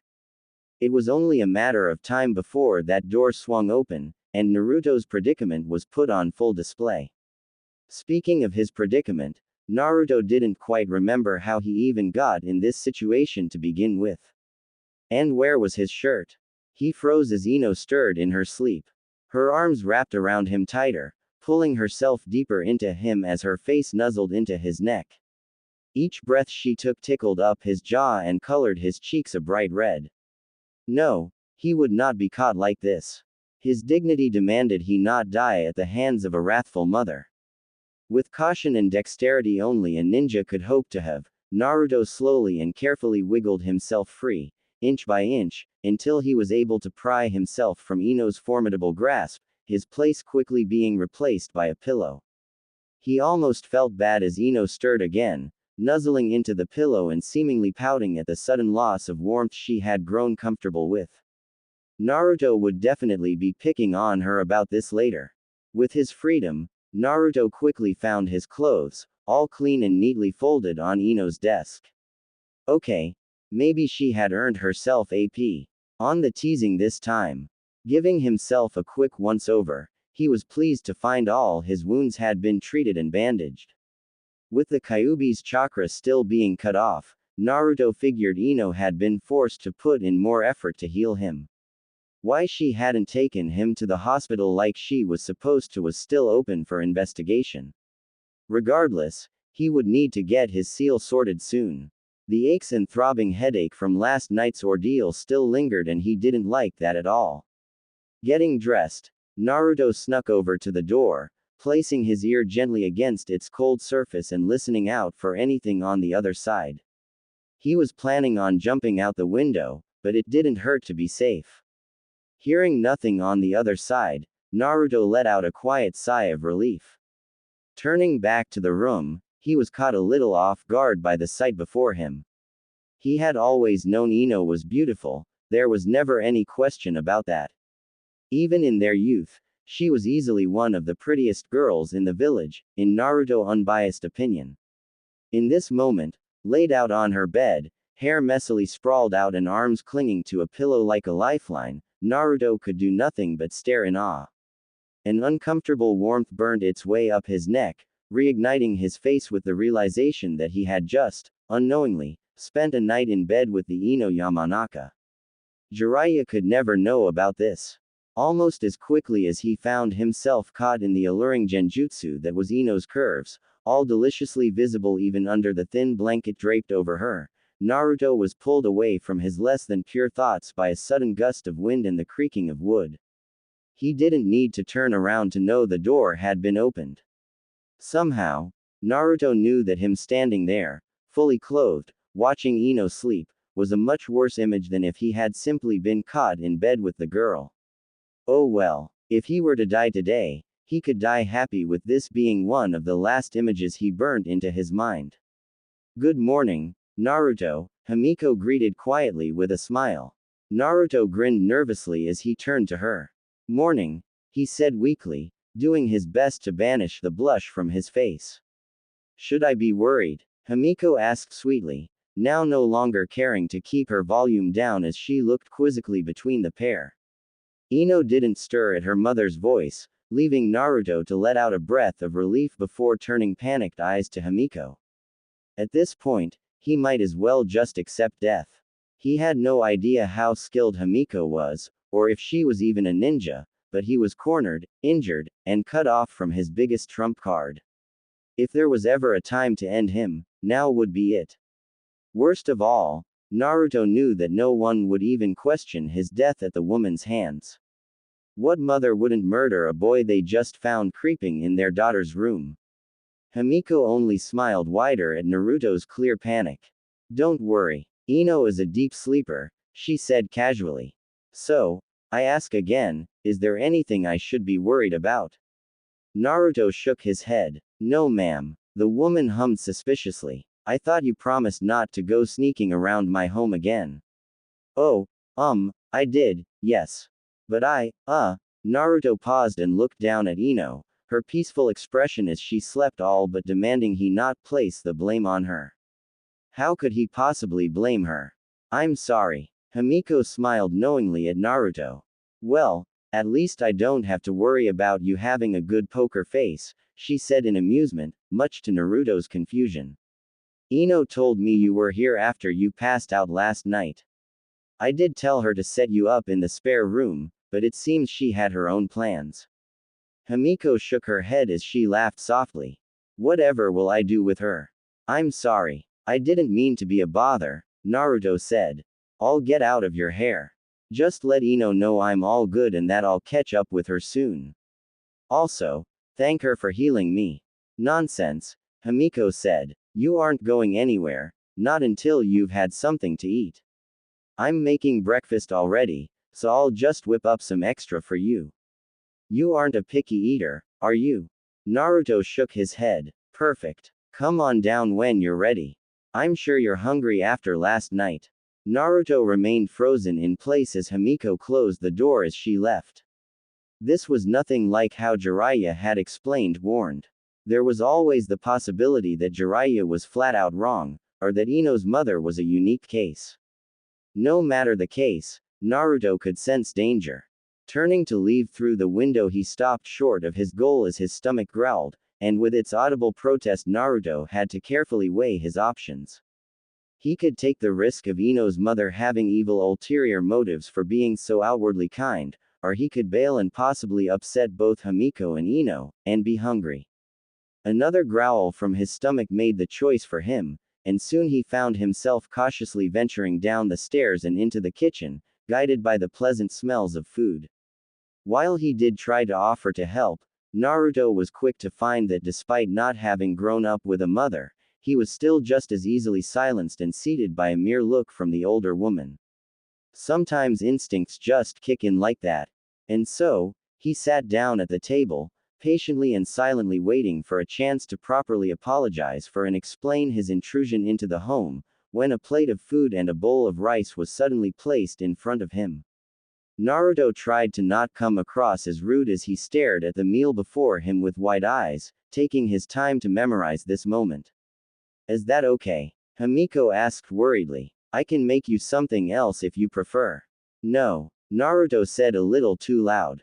Wincing at his outburst, he grinned sheepishly at Ino's mother. Sorry, I've never had, it smells really good. Himiko smiled softly and nodded in understanding. Growing up as an orphan can be tough, she said simply. You aren't used to anyone making you food, are you? No, at least not until Ino started doing it, he admitted. Are you sure it's okay I'm here? I don't want to be. Naruto, Himiko cut him off.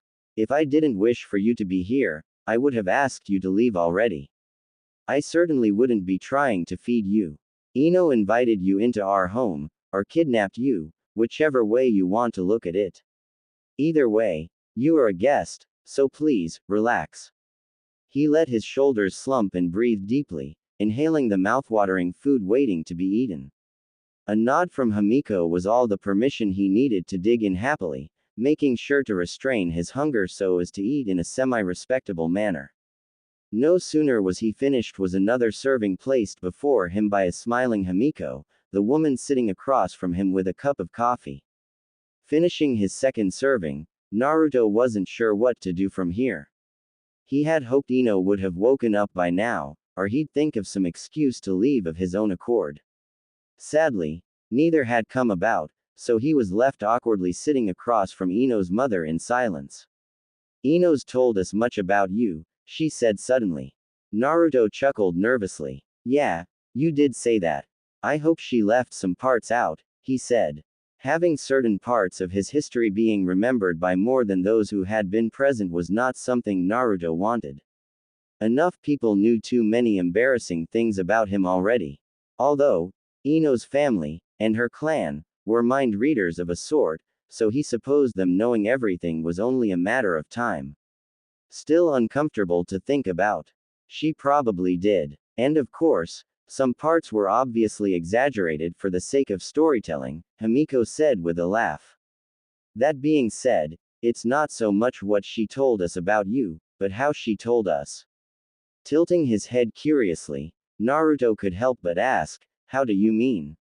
After a certain point, not long after you both became genin, Ino began mentioning you, Himiko said, remembering that first year of her daughter's shinobi career fondly. Honestly, it was such a relief to have her mention anyone other than the Uchiha boy. She noted how Naruto seemed to wince at the mention of the other boy, but when she spoke of you, it was different. Perhaps not at first, but over time, the way Ino used to smile when she told us about your training sessions, or a prank the two of you were planning, the way she used to practically run out the door to go and spend time with you, it all started adding up. Naruto couldn't quite help the blush that was slowly making itself known on his cheeks, but he didn't dare interrupt as Himiko went to continue. To put it simply, Ino has had a crush on you for much longer than even she realizes, Himiko stated, enjoying the sight as Naruto blushed much brighter. I'm sure you two are well aware of your shared feelings by now. At least, I hope so, or this must be the most confusing conversation of your life so far. Naruto laughed along with her.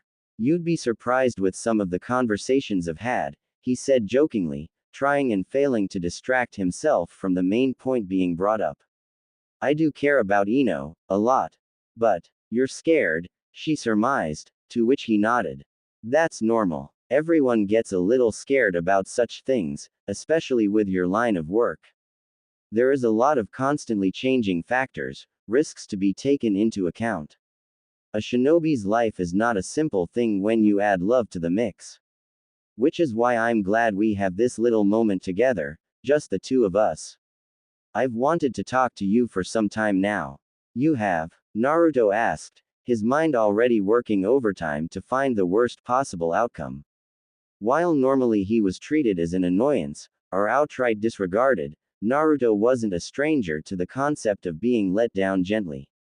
Perhaps the food in this pleasant conversation was just a way to peacefully tell him that they would rather he not return Ino's affections. It would make sense. Himiko nodded with a gentle smile. I know your parents aren't around, and that you've been on your own since before you can remember, she said. Life is a fickle thing to traverse even with the structure and support of family. Without those things, it's much harder. I know Ino will go out of her way to help you in any way she can, but she is still young, and it isn't quite the same. So, I wanted to let you know, if there is ever anything you need to talk about, or get advice on, my husband and I are here to support you, regardless of whatever choice you and Ino make in regard to your feelings. Ino cares for you deeply, as a friend, and possibly more, and I want you to know that no matter what, you will always be welcome here. Naruto was lost for words. He looked down at the empty plate in front of him as he felt a tightness in his throat, knowing that if he looked up at Himiko's soft caring expression he wouldn't be able to stop himself from falling apart.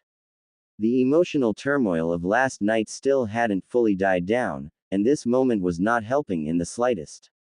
As much as he had dreamed of having a dad to teach and guide him, such a fantasy only came second place to what he felt he truly needed. Between Sarutobi, Iruka, Kakashi, and Jiraiya, Naruto knew he had enough positive male role models in his life to help fill the void his father had left. The void left by his mother though, Tsunade and Ayame were the only real relationships he had with any women, and those were a grandmotherly and sisterly bond. No one had tried to act motherly to him in any capacity, until now. Thank you, he said weakly, counting his blessings that the words weren't croaked out pathetically. I appreciate it. Himiko smiled wide. Think nothing of it, dear, she said. Now, enough of that. A little birdie told me that you are the man to talk to about pranks. I hope that with all your growing up you haven't given up that particular skill set. A look of realization crossed over Naruto's face as he caught a glimpse of the mischievous glint in the woman's eyes. I could use your help, if you're interested, that is. Naruto narrowed his eyes silently for a moment at the unhinged grin starting to tug at Himiko's face, her eyes glancing sporadically towards the stairs leading up to the bedrooms. Suddenly, Ino's own interest in pranks, and her twisted sense of humor, was all starting to make sense. It did make Naruto wonder which of his parents he inherited his own tendency for pranks from. I'm listening, he said seriously, leaning in close with a smirk of his own. The evil cackle that Himiko tried to stifle made him second guess for a moment, only a moment. When Ino woke up, she was disappointed to find that the bed was noticeably colder than it should have been. Devoid of a certain body of warmth that she knew was supposed to be present. Sighing slightly at the lost chance of stealing morning cuddles under the guise of pretending to still be asleep, Ino got up and stretched. On the plus side, with Naruto already gone, at least she wouldn't have to deal with her parents asking any annoying questions or accusations. Her mother anyway. Her father seemed happy to be kept out of the loop for most things and Ino intended on keeping it that way. Making her way to the bathroom, Ino went about her usual morning routine. She spent a few minutes panicking over the possible meaning behind Naruto's disappearance, wondering if perhaps she had been a little too forward with things. Not that she would apologize. The date had gone surprisingly well until Jiraiya showed up and shit on everything, and Ino wanted to keep a close eye on Naruto with his injuries. Putting him into her own bed to rest, and then crawling into said bed alongside him, may have pushed the line. But it wasn't her fault. Naruto was so warm, and soft, and cuddly, and, Ino refused to apologize for seizing an opportunity that so boldly placed itself before her. That being said, if it had upset Naruto, and he had run off in frustration or confusion, then Ino swore to make it up to him somehow. Finally awake, dressed, and with her mind cleared of unsure thoughts, Ino headed towards the stairs. She could smell breakfast and she needed to eat a good meal before starting her hunt for Naruto. Stopping suddenly at the top of the stairs, the hairs on the back of Ino's neck stood on end and her eyes narrowed dangerously, the sound of laughter reaching her ears. Her mother's laughter, which was common enough under this roof. Her father's laughter, while a little rarer, was still not out of place. But there was a third, a more boisterous laugh, a more Naruto laugh. Ino paled. If Naruto was still here, and was having breakfast with her parents, then that meant, oh no. Ino couldn't remember if her bedroom door had been open when she woke up.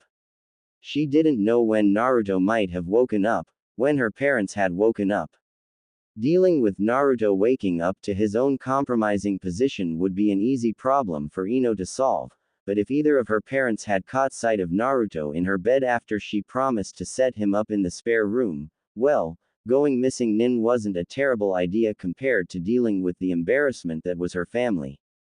Carefully venturing down the stairs, Ino took a deep breath and composed herself before strolling into the kitchen as if nothing was wrong, making a point to walk straight up to Naruto and place a glowing green hand on his forehead.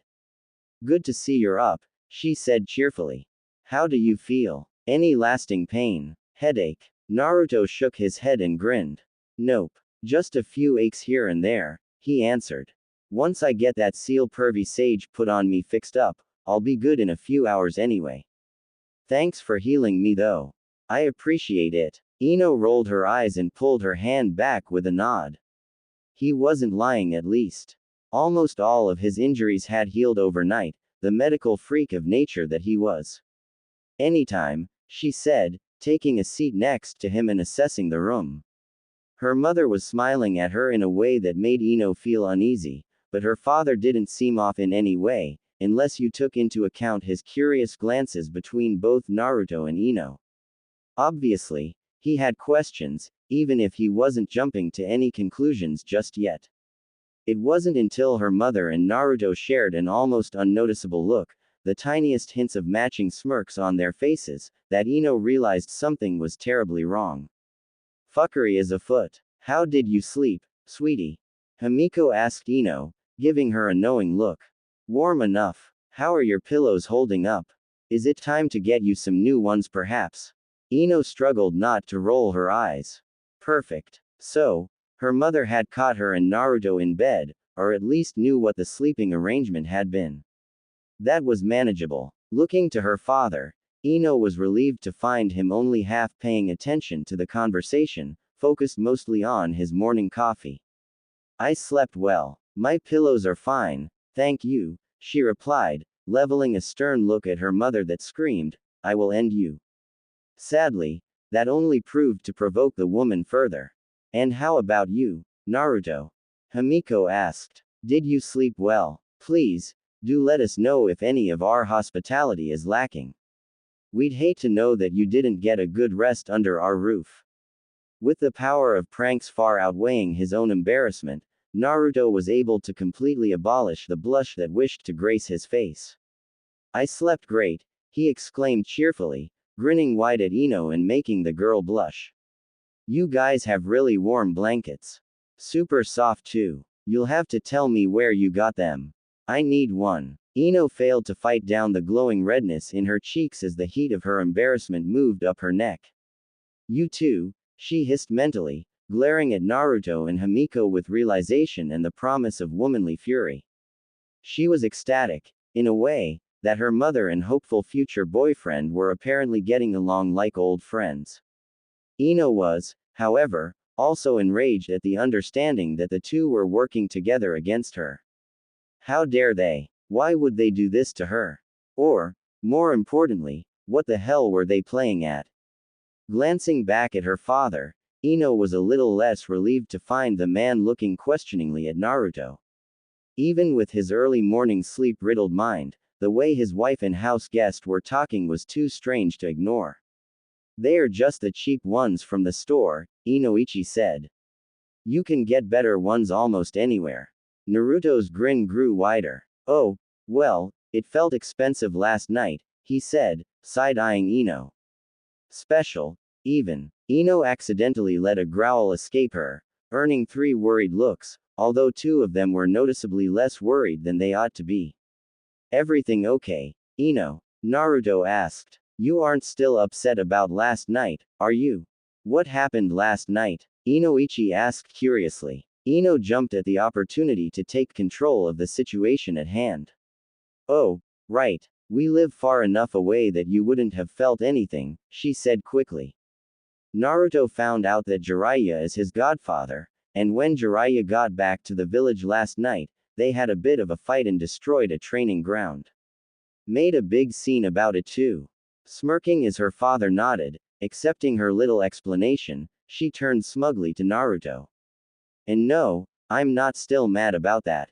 Even if you did make an idiot of yourself for no reason. I'm just hungry, that's all. Himiko chuckled. Ino does get rather hangry at times, especially in the mornings, she said. Something for you to look forward to, Naruto. Naruto snorted. Just the mornings? He asked. I thought that was just her all the time. She used to get so grumpy for no reason in the academy, and even during our first year. Ino would have yelled had Naruto not immediately turned to her with a tilted head. And I wasn't talking about the fight. I was talking about our date. You aren't mad about that, are you? Date? Inoichi asked, his eyes suddenly less tired and focused on the 2 blondes sitting across from him. Yeah, Ino took me out to dinner last night, Naruto explained happily, grinning ear to ear. I didn't know it was supposed to be a date until like halfway through. I dunno if I messed anything up, or if it was going well, because Jiraiya sort of interrupted before we could finish. Guess I did kind of ruin it by running off to fight Pervy Sage. Sheepishly, Naruto looked at Ino apologetically. I'm sorry I did that. If I didn't blow things completely, I'd love to try and make it up to you. Any chances of a second? Inoichi cleared his throat. Yes, Ino. Do tell us, does Naruto get a second date? He asked dangerously. Ino ignored her father, looked past Naruto's beautiful blue puppy dog eyes, and glared at her mother who was smiling far too smugly for her liking. This is your doing, you evil woman. In that moment, Ino swore revenge. Sweet, savory, served cold on a silver platter, revenge. Naruto would get what was coming to him as well, all in good time. Not bothering to try and fight her blush, Ino turned to smile weakly at her father. I'm sorry, Daddy. I didn't want to tell you I was going on a date in case it didn't work out. If I didn't click with him, I didn't want you to worry. And did you? Her father asked. Huh, did you and Naruto click? Somehow, Ino's blush got brighter, and Naruto shared in the unwarranted expression beside her. That was all the answer Inoichi needed as he downed the remainder of his cup and focused solely on Naruto. Naruto, come with me please. Ino watched in muted horror as her father escorted Naruto outside. What for? She didn't know, though it couldn't have been anything good. Choosing to focus on what she could actually do anything about, Ino turned to glare at her mother. What have you done? She hissed. Himiko didn't react, taking a sip from her cup. I don't know what you're insinuating, dear. I assure you, I've done nothing, she said calmly, smile never leaving her face. Perhaps I should be the one asking what you've been doing. Going on dates, sneaking a boy into our house, not once, but twice. That's not even mentioning the state that I found you two in this morning. Nothing happened. Obviously, Himiko said, but that isn't the point. The point is, you're trying to sink your claws into poor Naruto without even properly introducing him to us. I told you to invite him to dinner so we could get to know him a little. I asked him, Ino exclaimed. He agreed. Or at least he did last night. Now, after his little chat with Dad, who knows if he'll ever come back. Speaking of, Ino quickly got up and moved to a spot where she could see where her father had taken Naruto out to the back of the house and was now talking to him. If the scared look on the Jinchuriki's face was anything to go by, Ino suspected her chances of getting a second date were going to be slim. I wonder what they are talking about, Himiko said nonchalantly, earning a grunt from her daughter. I look scared. Huh? Naruto looked up at Inoichi questioningly, paling slightly as the man placed a firm grip on his shoulder. Inoichi leaned in a little and sternly repeated himself. Look scared. Naruto followed his instruction, perhaps with a little more legitimacy than was necessary. Don't say anything. I'm going to ask you some questions, and you are going to nod or shake, yes or no. Understood. Naruto nodded. Good. So, Himiko put you up to this, didn't she? Another nod. That woman. I love her, but she can be so frustrating at times. Was the plan to prank me as well? A shake. Smart. Although teasing Ino comes with its own risks. I'm sure you already understand that. What to do? What to do? Do you actually intend on trying to date my daughter? A nod. You love her. Actually, don't answer that. I don't want to know yet. Would you die for her? A very enthusiastic nod. During this strange interrogation, Naruto couldn't help but notice both Ino and Himiko watching on from the window. Inoichi was smart enough to keep his back turned to the house, and by keeping Naruto from talking, there was no way for either woman to read their lips or attempt to figure out what was truly being discussed. Maybe I bit off more than I can chew with this one. It had been some time since he had given into his mischievous side. He had jumped at the chance to bond with Ino's mother with a light-hearted prank, but now he was questioning how smart of an idea that had been.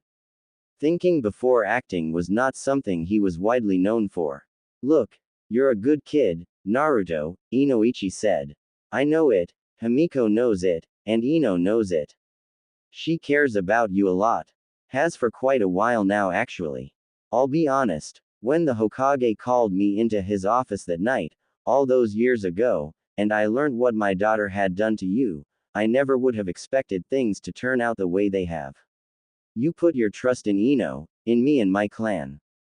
For that, you earned my trust. The years since have only shown me how well placed that trust is.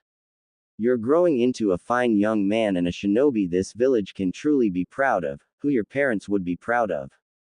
Naruto's face softened. Then, the man interrupted. Still need you to look scared. I have a reputation to uphold. Now, while I trust you, and I know you are a good person, this is my baby girl we are talking about. My little princess. My precious Ino. You understand what I'm getting at. Naruto shook his head with an unsure expression and Inoichi sighed deeply. What I'm trying to get at, is if you want to date my daughter, then I need you to promise to do so honorably. No more sneaking into the house, no more secret dates, and certainly no letting that perverted fool Jiraiya anywhere near my baby. If I ever hear about one of his little books having a character even close to resembling Ino, not even the Kyuubi will stop me from doing what I must. Do I make myself clear? Naruto smiled fearfully and nodded. I understand, sir. But, Jiraiya is my godfather. His perverted habits aside, I know he means well, and I did intend on trying to have him around more often, he said, only to gulp audibly as Inoichi's glare didn't lessen in the slightest. Although, I've gone this long without him around all the time. Guess it won't hurt, so long as it keeps Ino safe, yeah. Inoichi placed his other hand on Naruto's other shoulder and stared into his soul, seemingly searching for any hint of deception. Good man. Now, the Yamanaka clan head's entire demeanor changed as he grinned mischievously at Naruto. What say we all work together and get one over Ino? That little brat still hasn't paid for that time she put hair dye in my shampoo. Do you have any idea how long that stuff lasts? So, Wadea say. You in? Wait, what? Naruto quirked his brow at the man in surprise, his eyes jumping between the unnerving smile aimed at him and the prying faces watching them from within the house. A whole family of pranksters. When in the did I die and go to heaven? Did you have something in mind? The glimmer in Inoichi's eyes was more terrifying than his wife's. Tell me, Naruto. Naruto froze at the tone, a little voice in the far recesses of his mind screaming that he should have just kept his mouth shut. His one true weakness was coming to haunt him yet again. Just how far have you gone with my innocent little Ino? Ino, I said I'm sorry. Please stop ignoring me. Ino didn't even acknowledge Naruto with a glare as she sped up her pace and left him behind, leaping through the trees ahead of the team. Naruto hung his head in defeat and allowed his fellow blonde to keep her distance, dropping back to hang with his teammate who in turn looked at him questioningly. Naruto, what did you do? Sakura asked. Watching her childhood rival give her teammate the cold shoulder and silent treatment all day had been entertaining at first, but now it was just dragging on too much. While Sakura would have understood anyone's reasoning for ignoring Naruto some years ago, she simply couldn't wrap her head around Ino doing so, especially knowing how the Yamanaka thought of the blonde Jinchuriki. Whatever Naruto had done to piss Ino off, it must have been really bad to overpower her naturally affectionate personality. Naruto groaned. I didn't do anything, he protested. Ino took me back to her place after my fight with Jiraiya, to heal me and stuff. Then I fell asleep in her bed, and her mother walked in the morning, then we had breakfast, everything was going so well. Then Himiko wanted my help to pull a little joke on Ino, and then her dad wanted the same thing, and you know what I'm like with pranks. It was a once-in-a-lifetime opportunity, Sakura. I couldn't pee it up. Now Ino won't talk to me. Sakura eyed her teammate skeptically before sighing deeply. God, Naruto, even after all these years, you're still so dense sometimes, she muttered. What exactly was the little joke you pulled with her parents? And keep in mind, jokes between family are not usually something you can just insert yourself into. Don't be surprised if you crossed a line with Ino. But they asked for my help. Doesn't matter, Sakura insisted. If it hurt Ino's feelings, all that matters is that you chose their side over hers. Now what was it? Okay, so, at first, Himiko just wanted to make a bunch of suggestive comments to pick on Ino for letting me fall asleep in her bed. Once Ino took the bait and tried to defend herself, then she would either deny it and lie, or she would have to admit it, along with sleeping in the bed with me. You two are sleeping together already. Anyway, Naruto continued, ignoring Sakura's blushing yet accusatory stare. All was going well, Ino even seemed a little nervous. Then her dad got involved and pulled me outside for a talk. I was expecting him to yell at me, but he's a super cool guy. I look forward to talking to him again actually. Naruto. Right. Getting off track again. Basically, once Inoichi caught on to what Himiko was trying to do, and once I found out that I was surrounded by people who could appreciate a good joke, well, it's only natural that we all tried to team up against Inoue. Don't you dare tell her what you did. Ino yelled from up ahead. Naruto grinned. You're talking to me again, he cheered. Sakura shook her head. You really screwed it up this time, you idiot, she said, looking towards Ino. What did he do? Ino stopped suddenly, the team behind her following her lead as she glared daggers at the object of her affections. They acted out a whole scene that revolved around my parents approving of our marriage and wanting to know how many grandkids Naruto intended to give them. She explained, a dangerous edge to her tone. This idiot had the gall to say he wanted a big family. No less than 9 kids. We haven't even kissed yet. You haven't? Sakura asked in disbelief. But you slept together. Slept. Ino shouted. That's all. We slept in the same bed, clothing on. No funny business. Completely innocent. Sakura smirked and gave Ino a knowing look. Bet your thoughts weren't innocent, she said with a wink, causing the blonde to blush brightly and rush off again. Naruto grumbled under his breath and looked at Sakura pleadingly. Please don't make things worse for me. Sakura put a hand on his shoulder and nodded solemnly. Naruto, there is nothing that could possibly make this worse for you. Now let's go. They continued on their way, followed closely by the stand-in Jonin of their team, a strangely quiet man named Yamato. Naruto wasn't sure what to think of the guy, but Tsunade and Kakashi both swore by him, so that was good enough for him. The man was learning much more intimate information about Naruto's personal life than he would have liked on a first meeting. He was, however, keeping respectfully quiet about it all, which was nice. Sakura was bad enough to deal with, not to mention the newest addition to Team 7. While technically there was no reason to run a 5-man team, Ino's addition to the mission had been the result of her availability, sensing ability, and assurance that her psychological training could help with the mission at hand. The mission in question was to track down and meet with Kabuto Yakushi. With the spy's ties to Orochimaru, among many other notable figures in the criminal and non-criminal world, there was a hope that capturing and interrogating him could lead to the reclaiming of one Sasuke Uchiha. It was too good an opportunity for Konoha, and by extension, Naruto to pee up. And so here they were, racing their way towards Kusagakure's Tenchi Bridge, silent Jonin leader and creepy weirdo new teammate included. Naruto had his reservations on letting the creepy one, Sai, join in on the mission. Aside from attacking him openly in the street, something just didn't feel right about the pale, ink-wielding boy. Tsunade, while also not without her own doubts, had assured him it would be fine. Team 7 did technically need a new member to fill out the team, even if Naruto had argued that his clones more than made up for their lacking third member. Surely, they could make do until they got Sasuke back. Sadly, it was not to be, and now Naruto was stuck dealing with the strange emotionless boy who had made unsavory comments about his genitals no less than 4 times. And he thought pervy Sage had been weird for always talking about boobs. What he wouldn't give to put up with his godfather's antics instead. By the time they reached the bridge, Ino still wasn't talking to Naruto in any capacity that wasn't directly mission related. Choosing to do the mature thing and put the issue on the back burner for the moment, Naruto focused solely on the mission at hand. Yamato, unsurprisingly, managed to be even stranger as he revealed his Mokuden abilities, turning himself into a perfect solid copy of the puppet-wielding Akatsuki, Sasori. Everything seemed to be going just right, Kabuto even showing up in person, and alone at that.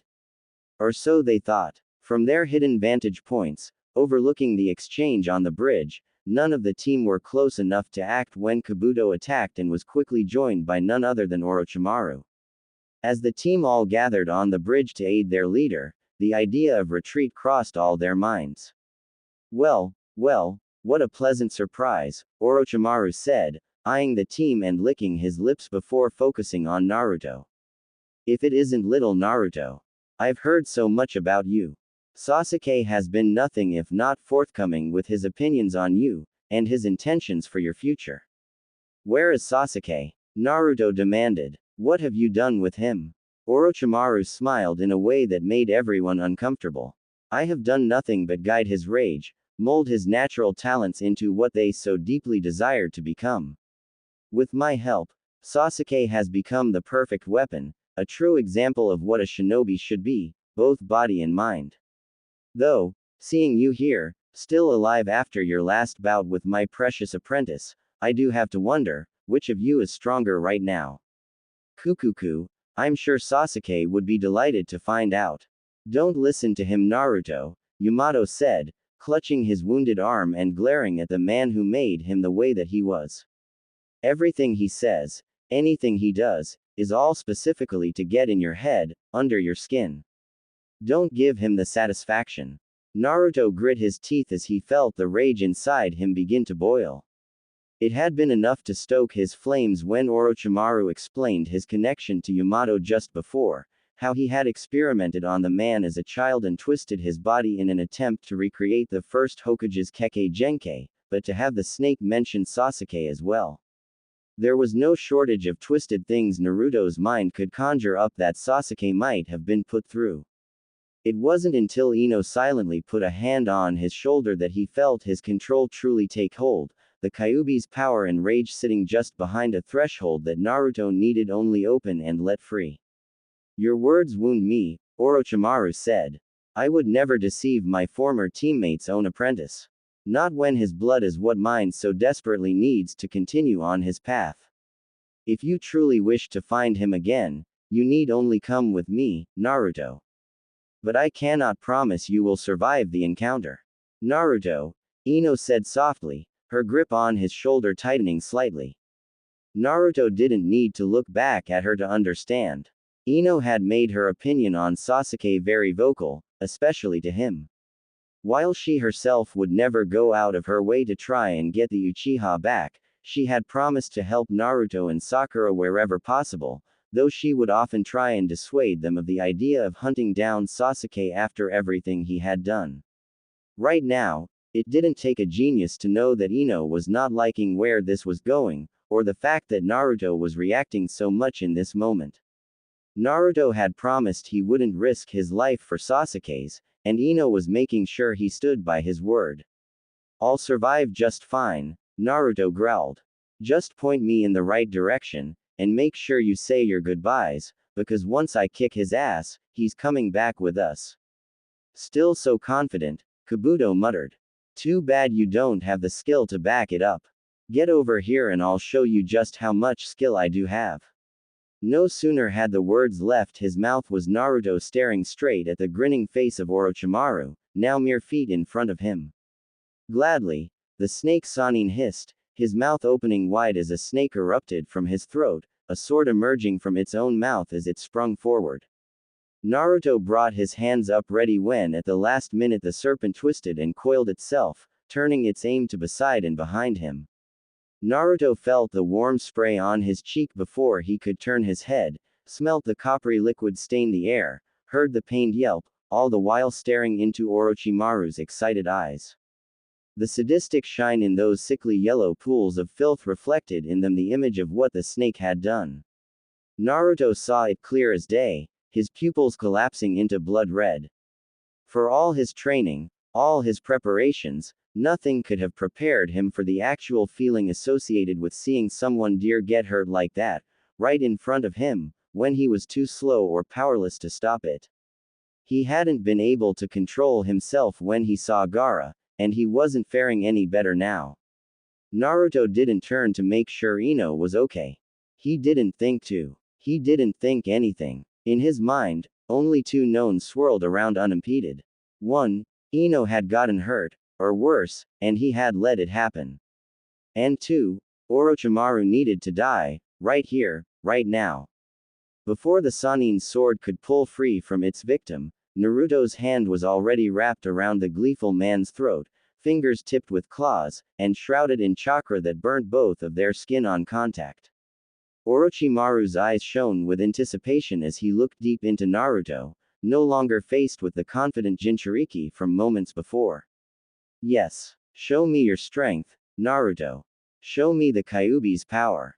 I must see it for myself," he said hungrily, his foot driving into the boy's stomach hard enough to send him flying back away from the bridge.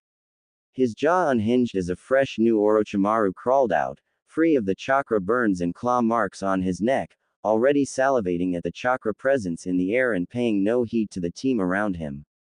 Yamato tried to perform a jutsu but was quickly forced to move back as Kabuto closed on him with chakra scalpels. "Do not interfere with Lord Orochimaru," the silver-haired spy said. "You bastard," Sakura roared, charging Orochimaru with a fist reared back. The snake smirked at the display, bringing his own hand up to catch the brutish and hilarious attack, only to realize his mistake all too late. Pain shot through his arm as the girl's fist continued unfazed, every bone in his extended limb shattering almost instantly and doing nothing to dull the impact as it closed in on his chest. Even as he twisted his bodily and humanly to avoid the direct hit, Orochimaru couldn't avoid all of it, instead opting to take a clip to his shoulder that still sent him flying across the bridge with more broken bones. Slithering out of yet another discarded skin, the snake Sannin could only stare at the pink-haired girl curiously. "So, Tsunade finally saw fit to take an apprentice," he mused in fascination. "Consider me intrigued, Lord Orochimaru," Kabuto said, jumping to the man's side. Orochimaru paid him no mind, his eyes never leaving the Konoha team as Sakura quickly took to healing both her teammate and leader. This was almost too perfect. One of his old experiments, both of his cursed teammates' students, and the Jinchuriki of the Kyuubi, all standing before him like a gift-wrapped present just asking to be claimed or disposed of. The two that seemed out of place were of little concern. From the emotionless face of the pale one, Orochimaru could deduce Danzo was trying to get involved in some way. The old fool's precious root were oftentimes too easy to pick out of a crowd, not that the war hawk would believe it if you told him.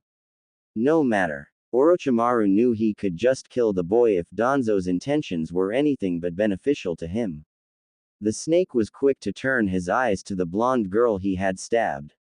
She was the odd man out, it seemed, neither of any significance to Orochimaru himself, nor seemingly of any skill worth his attention. Her only worth, it seemed, was in Naruto's clear attachment, which Orochimaru was all too happy to take advantage of as he saw said Jinchuriki getting back to his feet, the unmistakable chakra shroud already beginning to bubble uncontrollably around him. Without a word, he extended his arm and bit his thumb, smearing the blood across the summing seal. Summoning Jutsu. 3 large purple serpents burst into existence, their targets in sight as they lunged for the team.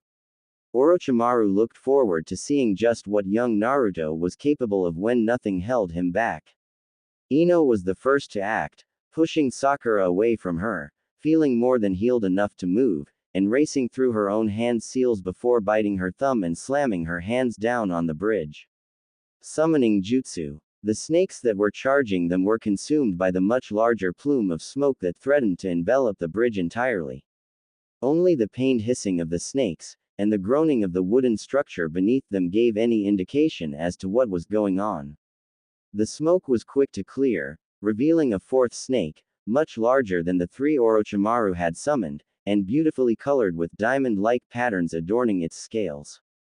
Its body was coiled around 2 of the smaller purple serpents, with the 3rd held limp in its jaws. Its eyes were focused on the Sannin, as if challenging him. Orochimaru allowed a small amount of annoyance to grace his features before he schooled them back and chuckled. "Oh, Anko, how you continue to be a painful thorn in my side," he said, his eyes watching the new summons with excitement. Suddenly, much to his delight, this was becoming an encounter worth remembering. Now if only he could make sure to leave his mark before he had to leave. Ino smirked victoriously at her summons efforts. She would definitely remember to treat Anko to some more dango once she got back to Konoha.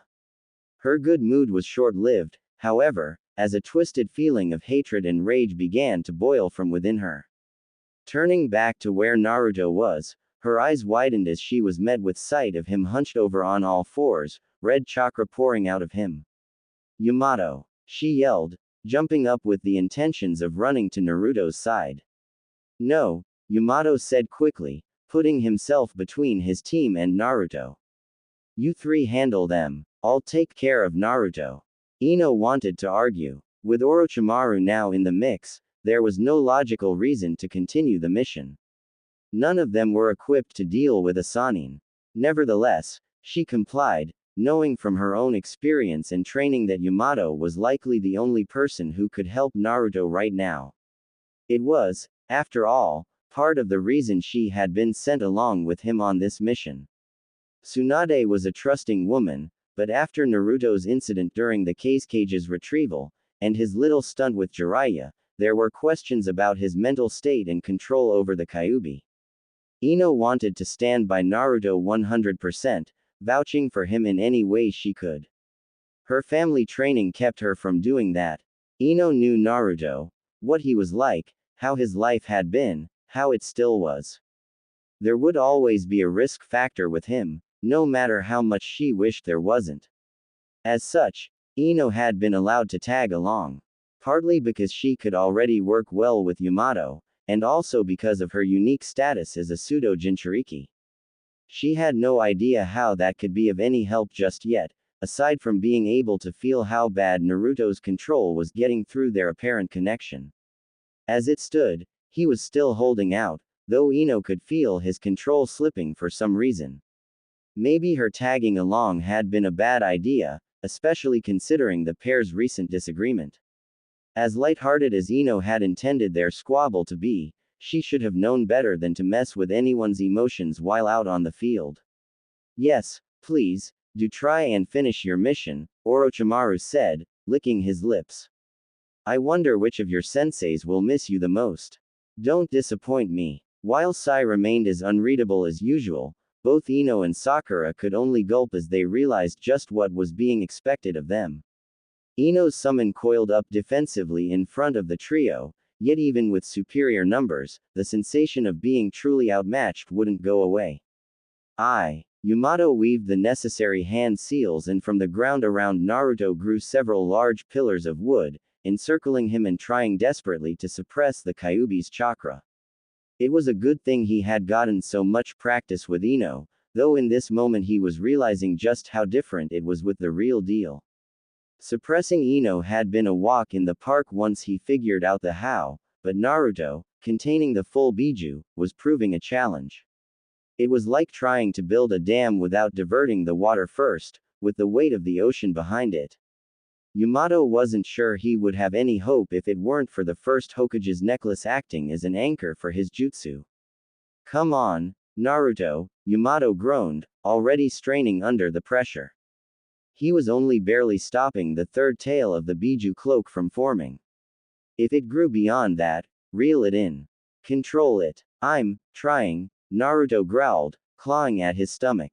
This was just like the mission to save Gaara all over again.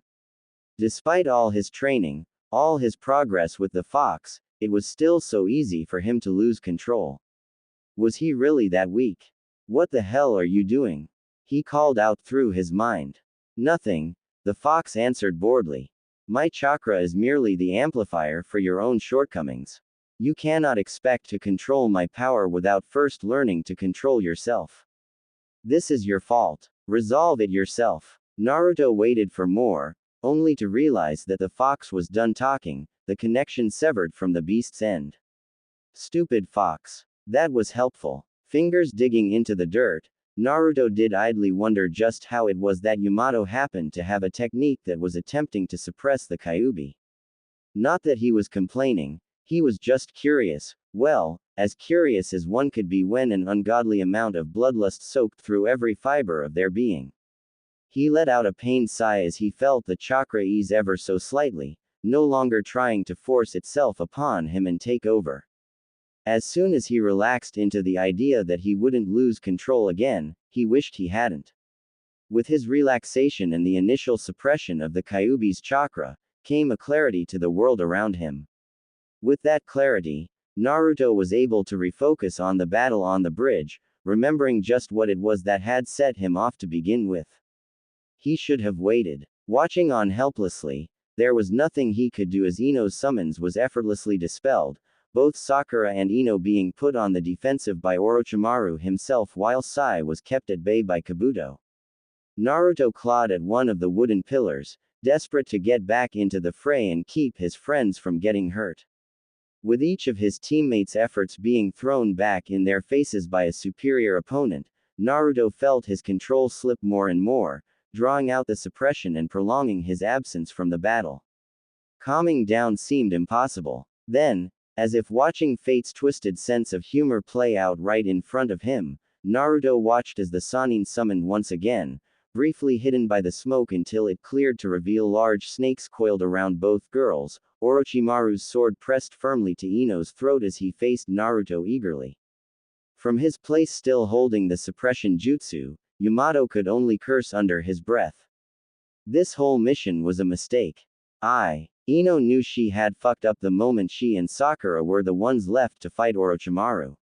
She didn't blame Sai. He seemed busy dealing with Kabuto, but even if it had been all three of them against the Sannin, there was little hope of coming out on top. All she and Sakura could do was keep the man entertained long enough for Yamato to bring himself and Naruto back into play. Other than that, the plan was simple: don't die. Easier said than done, she thought, narrowly ducking under a kick.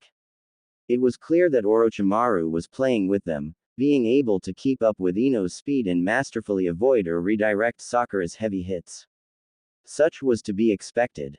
He had, after all, grown up with Tsunade as a teammate and gone on to train Anko as his apprentice. As far as Ino and Sakura were concerned, Orochimaru was their worst possible opponent. With Naruto currently fighting back the Kyuubi's chakra, Ino could feel the power still within her stir in reaction to its origin. She was grateful that she no longer had to worry about holding back, letting the red chakra seep into her freely and feeling its benefits almost immediately. While still no match for the someone like Orochimaru, it did give Ino just enough of a boost to keep her head attached to her shoulders. Sidestepping a swipe from his sword, Ino her fist back and launched a punch, focusing as much of her Biju chakra into her arm as she could, while on the opposite side Sakura did much the same with her own strength technique. The Sanin's response was to grin, one hand grabbing Ino's wrist and directing it up and over him, while his other whipped the sword around and drove it down through Sakura's hand, pushing her down as he pinned her to the bridge. Rolling with Ino's momentum, driving his knee into her stomach as he went, Orochimaru rolled over Sakura and threw Ino aside before delivering a kick to the medic's face that sent her sailing in a different direction, tearing her hand painfully from his blade. Orochimaru shook his head. Barely worthy of entertainment, he said amusedly. Perhaps my expectations were too high. Tsunade never was cut out to be a teacher it seems, and little Anko is too soft even after the gifts I left her with. Neither of you hold a candle to the prowess of my own student. His eyes turned curiously to Ino, whose blue eyes were now blood red, and a faint red shimmer was glowing around her. However, I am nothing if not fascinated.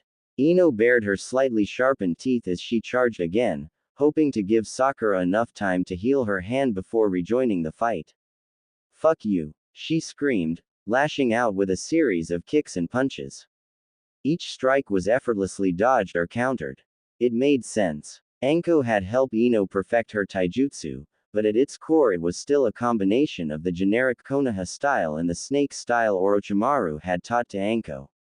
This may as well have been a game to the Sannin, or perhaps just a gentle stroll down memory lane. With each failed hit she sent, with each painful yet clearly restrained hit she received, Ino couldn't help but let her anger take over. Orochimaru had been the cause of so much pain, so much loss. Even before her time, he was a problem that stained Konoha's history and reputation. Anko had shared enough in their time together for Ino to understand just what kind of man Orochimaru truly was, and the damage he often left in his wake. Ino didn't care about his past crimes though, no matter how bad they might be. Right now, all she cared about was his part to play in the pain of her life. He was the one that had marked Sasuke, twisting the Uchiha's own issues against him and offering him power, enough so to cause Sasuke to go rogue. That much was enough to hate the snake summoner. That wasn't what truly burned her. If Orochimaru hadn't taken an interest in Sasuke, if he hadn't led the Uchiha astray the way he had, resulting in the inevitable attempted retrieval mission, then Naruto wouldn't have nearly died. That, after all these years, was still the one true reason Ino hated Orochimaru with the passion she did, the passion that he was now facing. Why won't you just die? Ino yelled, the red shroud having now gotten darker and her features further animalistic. She had never drawn on the chakra this heavily before, so it was proving interesting even to her just how much she had to pull from. Orochimaru caught her next punch, smoothly following with 3 precise strikes to her stomach, arm, and chest, knocking the wind out of her and stopping her next attempt at a punch. As she reeled back from the attack, he reached out and grabbed her by the throat, 2 snakes spewing forth from his sleeve and wrapping around her arms.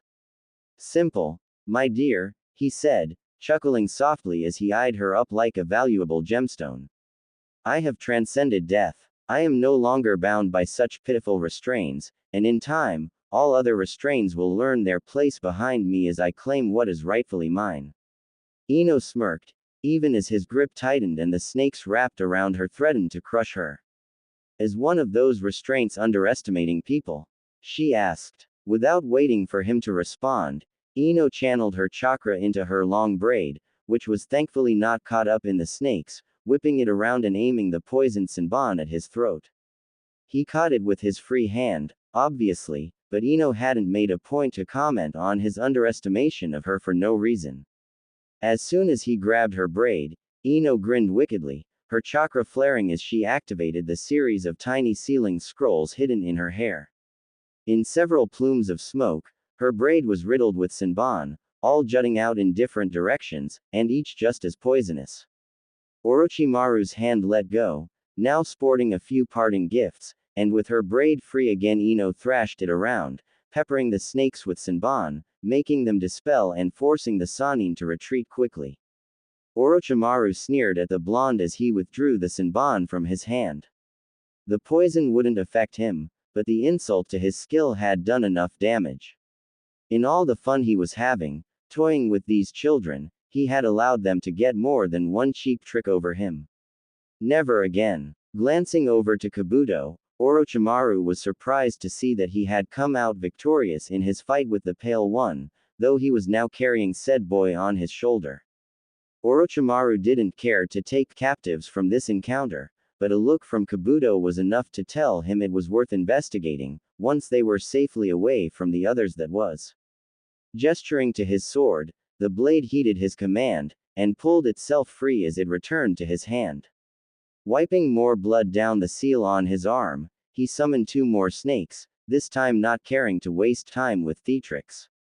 The summons launched themselves at the 2 girls immediately, too fast for either to react to properly, and wrapped them up tightly. Orochimaru could barely contain his excitement at what was to come. Walking up to Ino, he kept his eyes focused on Naruto as he pressed his sword to the girl's throat and smiled at the Jinchuriki. He had not come all this way just to leave without gaining anything. Sure, not being able to kill Sasori was annoying, but he would happily settle for seeing what a properly enraged Kyuubi Jinchuriki was capable of. If the resulting disaster happened to cost the lives of those around them, then that would be a happy accident. He pushed the blade firmer, drawing a small trickle of blood and reveling in the expression he could see on Naruto's face. Little Naruto, he said, chuckling. Couldn't stop Sasuke. Couldn't stop Akatsuki from taking the Aikibi. And now you can't even save your comrades. What a failure. Your parents would be so disappointed in you. With each verbal jab, Orochimaru delighted in the visible effect his words were having on the boy. Even Yamato was struggling more and more with each passing moment. It wasn't enough. He needed to see what power the boy contained. Turning to Ino, he smiled and began pressing his sword further, more blood flowing down its blade. Say goodbye, my dear. Make sure to look at him while you do. Show him how much he failed you. Ino shut her eyes tight in defiance, only to open them wide as an explosion of power washed over the entire, everything. The sword was removed from her throat, and as she looked over to where Naruto was, Ino's breath hitched at the sight. Whatever was standing there, 4 tails furiously flailing around it, was not Naruto. Naruto. Yes, Orochimaru called excitedly. Show me everything. Thanks, Ino said, rubbing her now healed neck as Sakura pulled away. Are you two alright? Yamato asked. The team leader was healed now, the signs of exhaustion from his prior efforts clear on his face. As well as the physical injuries, he was also forced to deal with the knowledge of his own failures. Allowing his team to come into confrontation with the likes of Orochimaru, and also proving incapable of properly suppressing Naruto. Letting Sai get captured was just icing on the cake at this point. We're fine, Sakura said, finally letting her medical jutsu die down. The ground shook and Sakura turned a worried eye to the direction of a giant explosion. Naruto's not. We need to help him. Yamato shook his head. No, if we get involved in that now, we will just die, he said grimly. With any luck, Naruto will kill Orochimaru before he burns himself out. But if that isn't the case, he turned curiously to Ino. Ino, you're still channeling the Kyuubi's chakra. Ino frowned and looked down at her hands, noticing her nails were still clawed. Running her tongue across her teeth told her that those were still changed too. No, she said unsurely. I'm not trying to. But I can't push it down right now. It feels like it's everywhere. Sakura placed a glowing hand on the blonde's chest and her eyes widened. Your chakra is growing steadily. Just how much of the Kyuubi's chakra do you have in you? Not this much, Yamato answered. There is so much chakra in the air right now, it's flowing from Naruto in waves. Your body must be naturally absorbing it. Ino's eyes widened. Am I going to be stuck like this? Not likely. More importantly, how do you feel? He asked. I feel pretty good, aside from getting my kicked and having to see that, Ino said, pointing to where the battle above them was raging on. Everyone winced at the memory. The moments after Yamato's technique had failed were a blur to them still, with only the obvious being clear to all involved. Naruto had lost control, again. In his rage, triggered by seeing Ino's life in danger, the unleashed Jinchuriki was quick to lay waste to the bridge, not in a state of mind to care about friend or foe. If it hadn't been for Yamato, the two girls would have plummeted to their deaths. As it were, they were now taking refuge on a platform of wood spawned from the ravine's wall. Down here, out of sight, they seemed to be safe, though they all knew they couldn't stay here. Naruto needed their help, and in his current state, they were likely his best chance of returning to normal before he did something he would regret. Yamato scratched his chin thoughtfully as he looked over Ino. Even as she was absorbing all the stray chakra in the air, her emotions were still in check, and her thinking wasn't impaired at all. Through the wood beneath them he could sense how much she currently had, and while it still paled in comparison to what he had felt within Naruto, it should have been enough to affect her. Ino, can you try and draw the chakra in consciously? He asked. Ino tilted her head questioningly. Why would I? Oh. Yamato's intention clicked suddenly and without another word she closed her eyes and focused, willing the chakra within her to grow, to draw on what was around her. Within seconds she could feel her own reserves increasing, the power swelling inside her as the tingling sensation of her faint biju cloak covered her skin. It wasn't until the chakra began to burn slightly and pooled suspiciously at the top of her head and her lower back that she eased off and let the chakra flow out of her harmlessly as she had been trained to do. Opening her eyes, Ino saw her team's very surprised expressions. What? You nearly formed a full biju cloak, Sakura said in astonishment. Yamato looked on with wide eyes. That is most unexpected, he said softly, a smirk slowly forming on his face. But we can use that.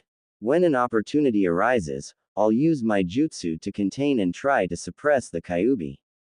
Ino, I won't force you to expose yourself any more than you already. I'll do it, Ino shouted, glaring at him with determination.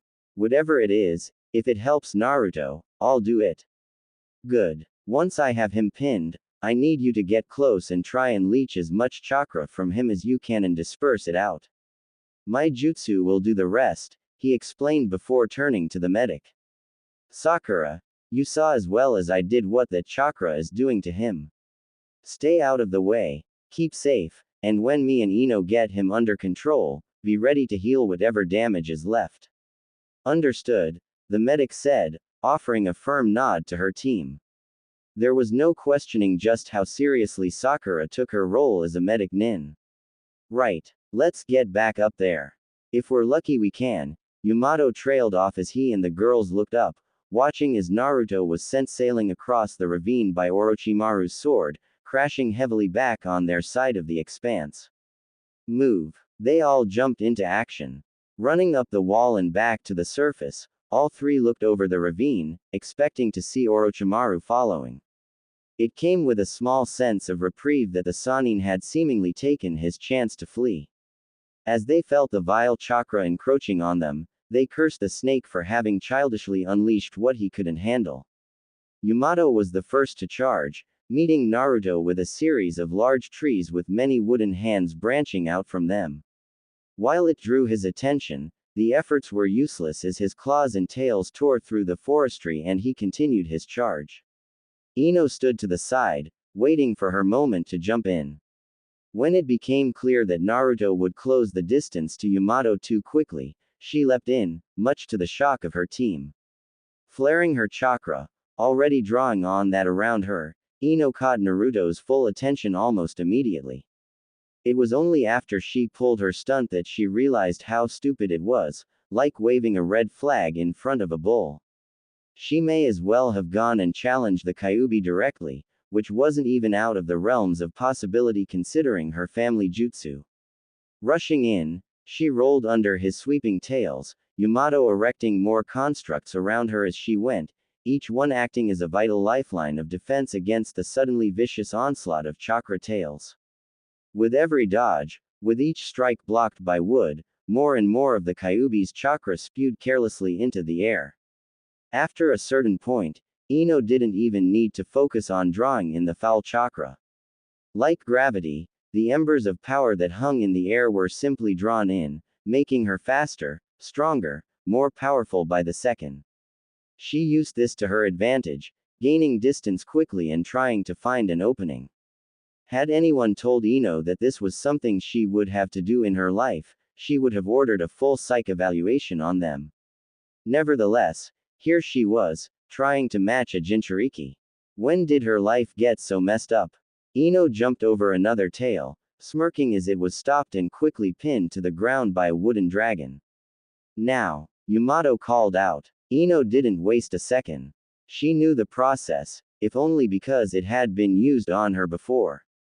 Yamato had never needed to go to these extremes with her, obviously, but the opportunity to train and hone his abilities for when and if the time came were there, so it only made sense to seize the opportunity. Ino had helped him plan and practice his techniques, apparently modified from what was known of the first Hokage's own jutsu. She moved, faster than she had ever known she could, weaving between the now 3 remaining tails that hunted for her knowingly, the mind behind them having figured out their intentions already.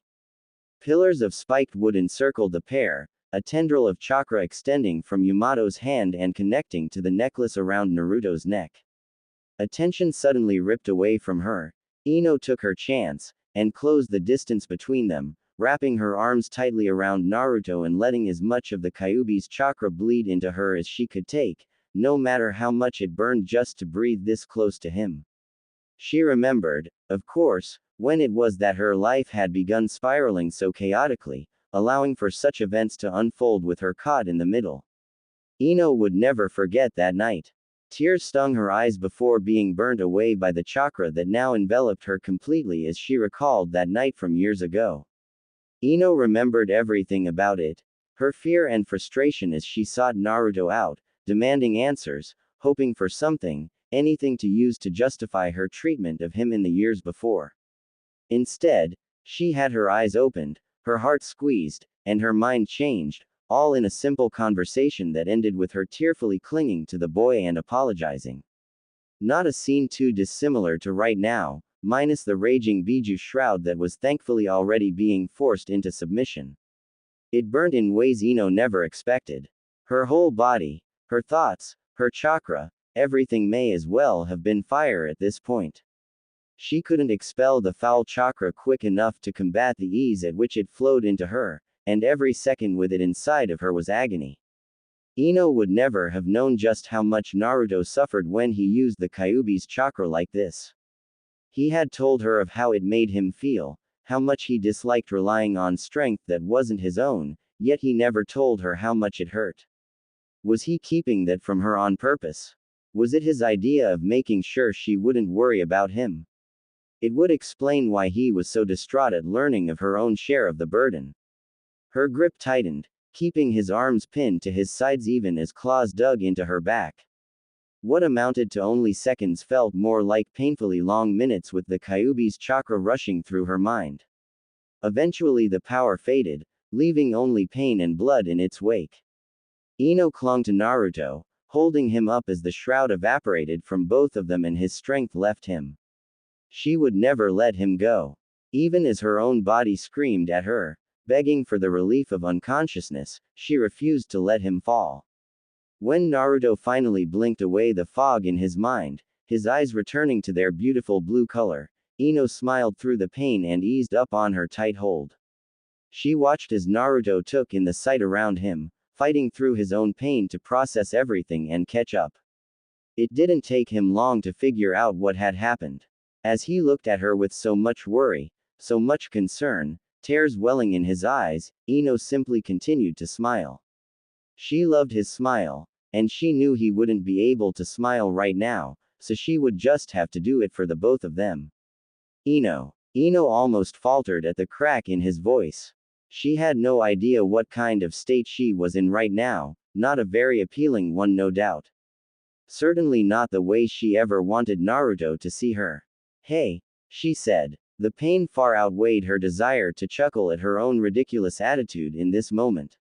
She raised a hand gently to his cheek, noticing that the skin on her hand was in much the same condition as Naruto's. Apparently that burning sensation wasn't just a suggestion. Welcome back. Naruto's hands went to wrap themselves around her, eliciting a pained wince from her. Brining his hand up to view, the sight of the blood on his fingers was the final straw. Tears ran freely down his face, burning against his raw skin as they went, as he looked deep into Ino's eyes. He expected to see anger, hatred, fear, something that he could make sense of, anything. He didn't. Her smile held strong, her touch remained gentle, and her gaze, so warm and full of concern, never left his own. Neither blonde was aware of the world around them, nor their teammates rushing to their sides. In this moment, all that mattered was each other. Ino smiled a little wider, which only proved to hurt that little bit more. Her face was definitely burnt. That night back then, and every night since, Ino would never change a thing. She would never regret her choice to befriend Naruto, to start hanging out with him, training with him, falling for him. Oh yes, she could never wish to forget the reason for the chaos in her life.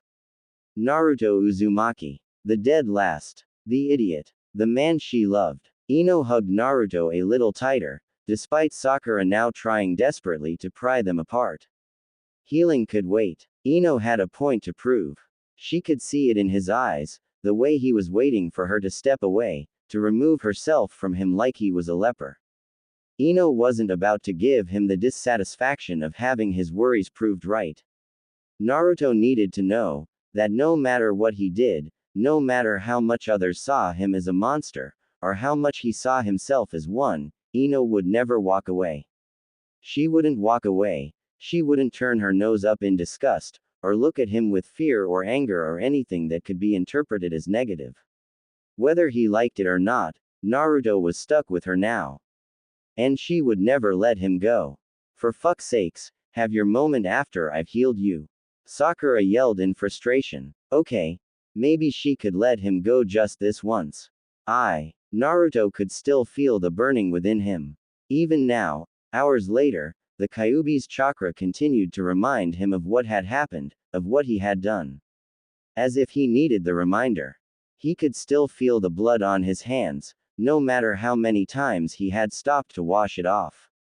Ino's blood. It didn't matter how many times Ino herself assured him it was fine, how sternly Sakura assured him that there were no permanent injuries, nothing could shake the sickness swirling in his stomach. He had hurt someone close to him, and he didn't know what to do about it. This is what everyone was afraid of, he thought.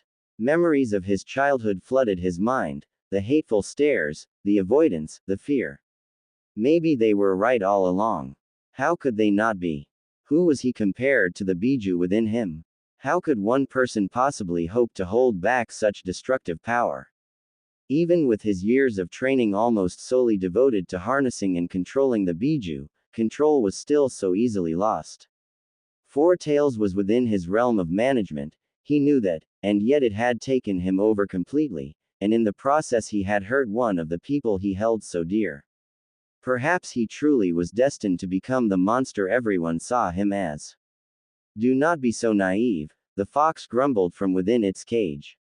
You will never become me, no matter how much you may aspire for such greatness. Naruto rolled his eyes and ignored the beast, opening another door and peering into yet another bland, empty room before closing it and moving on to the next. It was a blessing that Orochimaru had an obsession with making his bases large sprawling mazes of tunnels and rooms, forcing the team to split up and cover more ground. Naruto usually didn't care for alone time, but right now it was proving to be just what he needed, even if he was never truly alone. The fox had been gratefully silent on the matter, which was strange in and of itself. Usually there was no shortage of verbal jabs and insults thrown his way.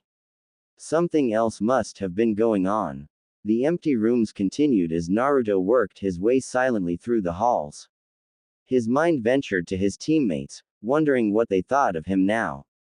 Sakura had seen him lose control twice now.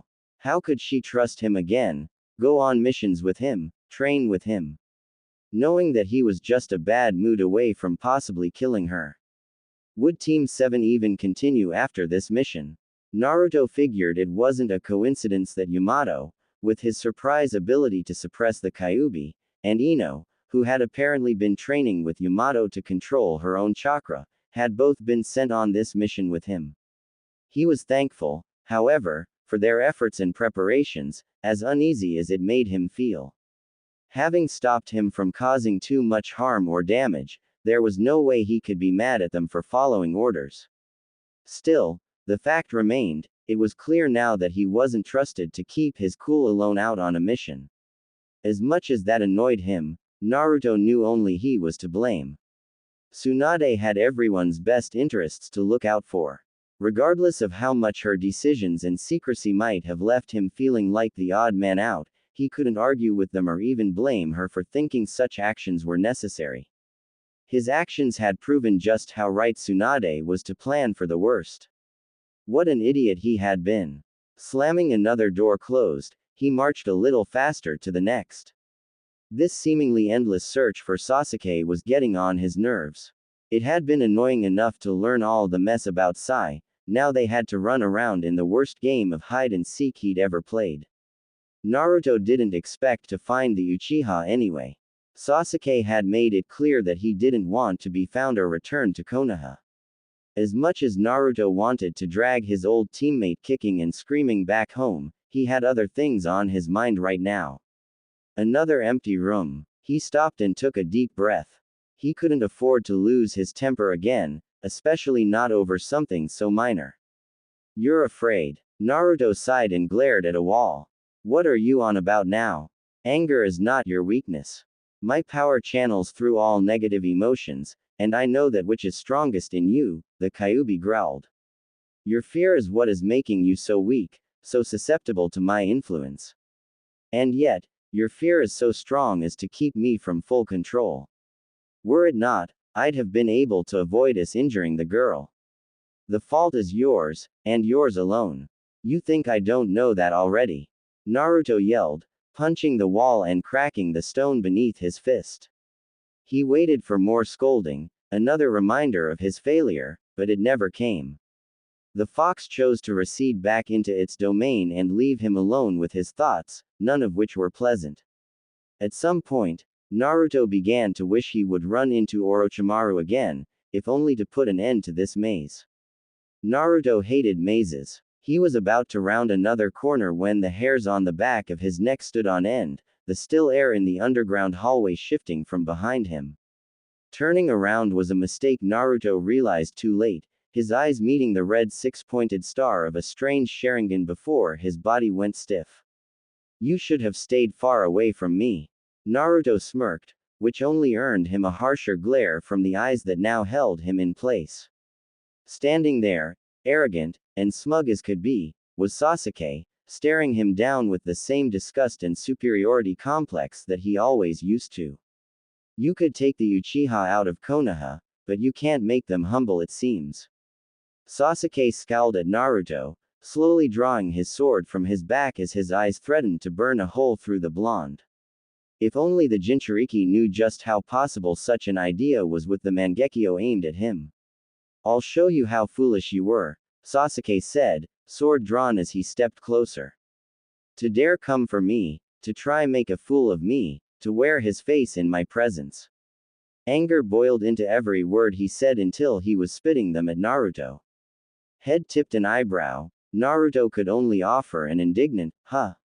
Sasuke smiled, a sadistic and twisted expression on an otherwise handsome face. You are not Naruto, he said. I killed Naruto. With my own hand I felt his life fade from this world. My eyes now a constant reminder of the price I had to pay for the power I need. And you come here, wearing his face, with our teammate, and for what? Did you really think I would be fooled by such a thing? Sasuke clenched his teeth as Naruto's expression only got more confused. The continuation of the act only stoking the flames of his anger. No, my eyes see the truth. You're just an imposter. A last-ditch attempt from Konoha to try and get me back. Sasuke, no, Sasuke yelled, his sword glowing blue with lightning. You do not get to make a mockery of his image in my presence. I will kill you, and make sure Konoha knows better than to disgrace their fallen ever again. He raised his sword, aiming it at Naruto's heart and smiled. When you see the real Naruto, tell him, I'm sorry.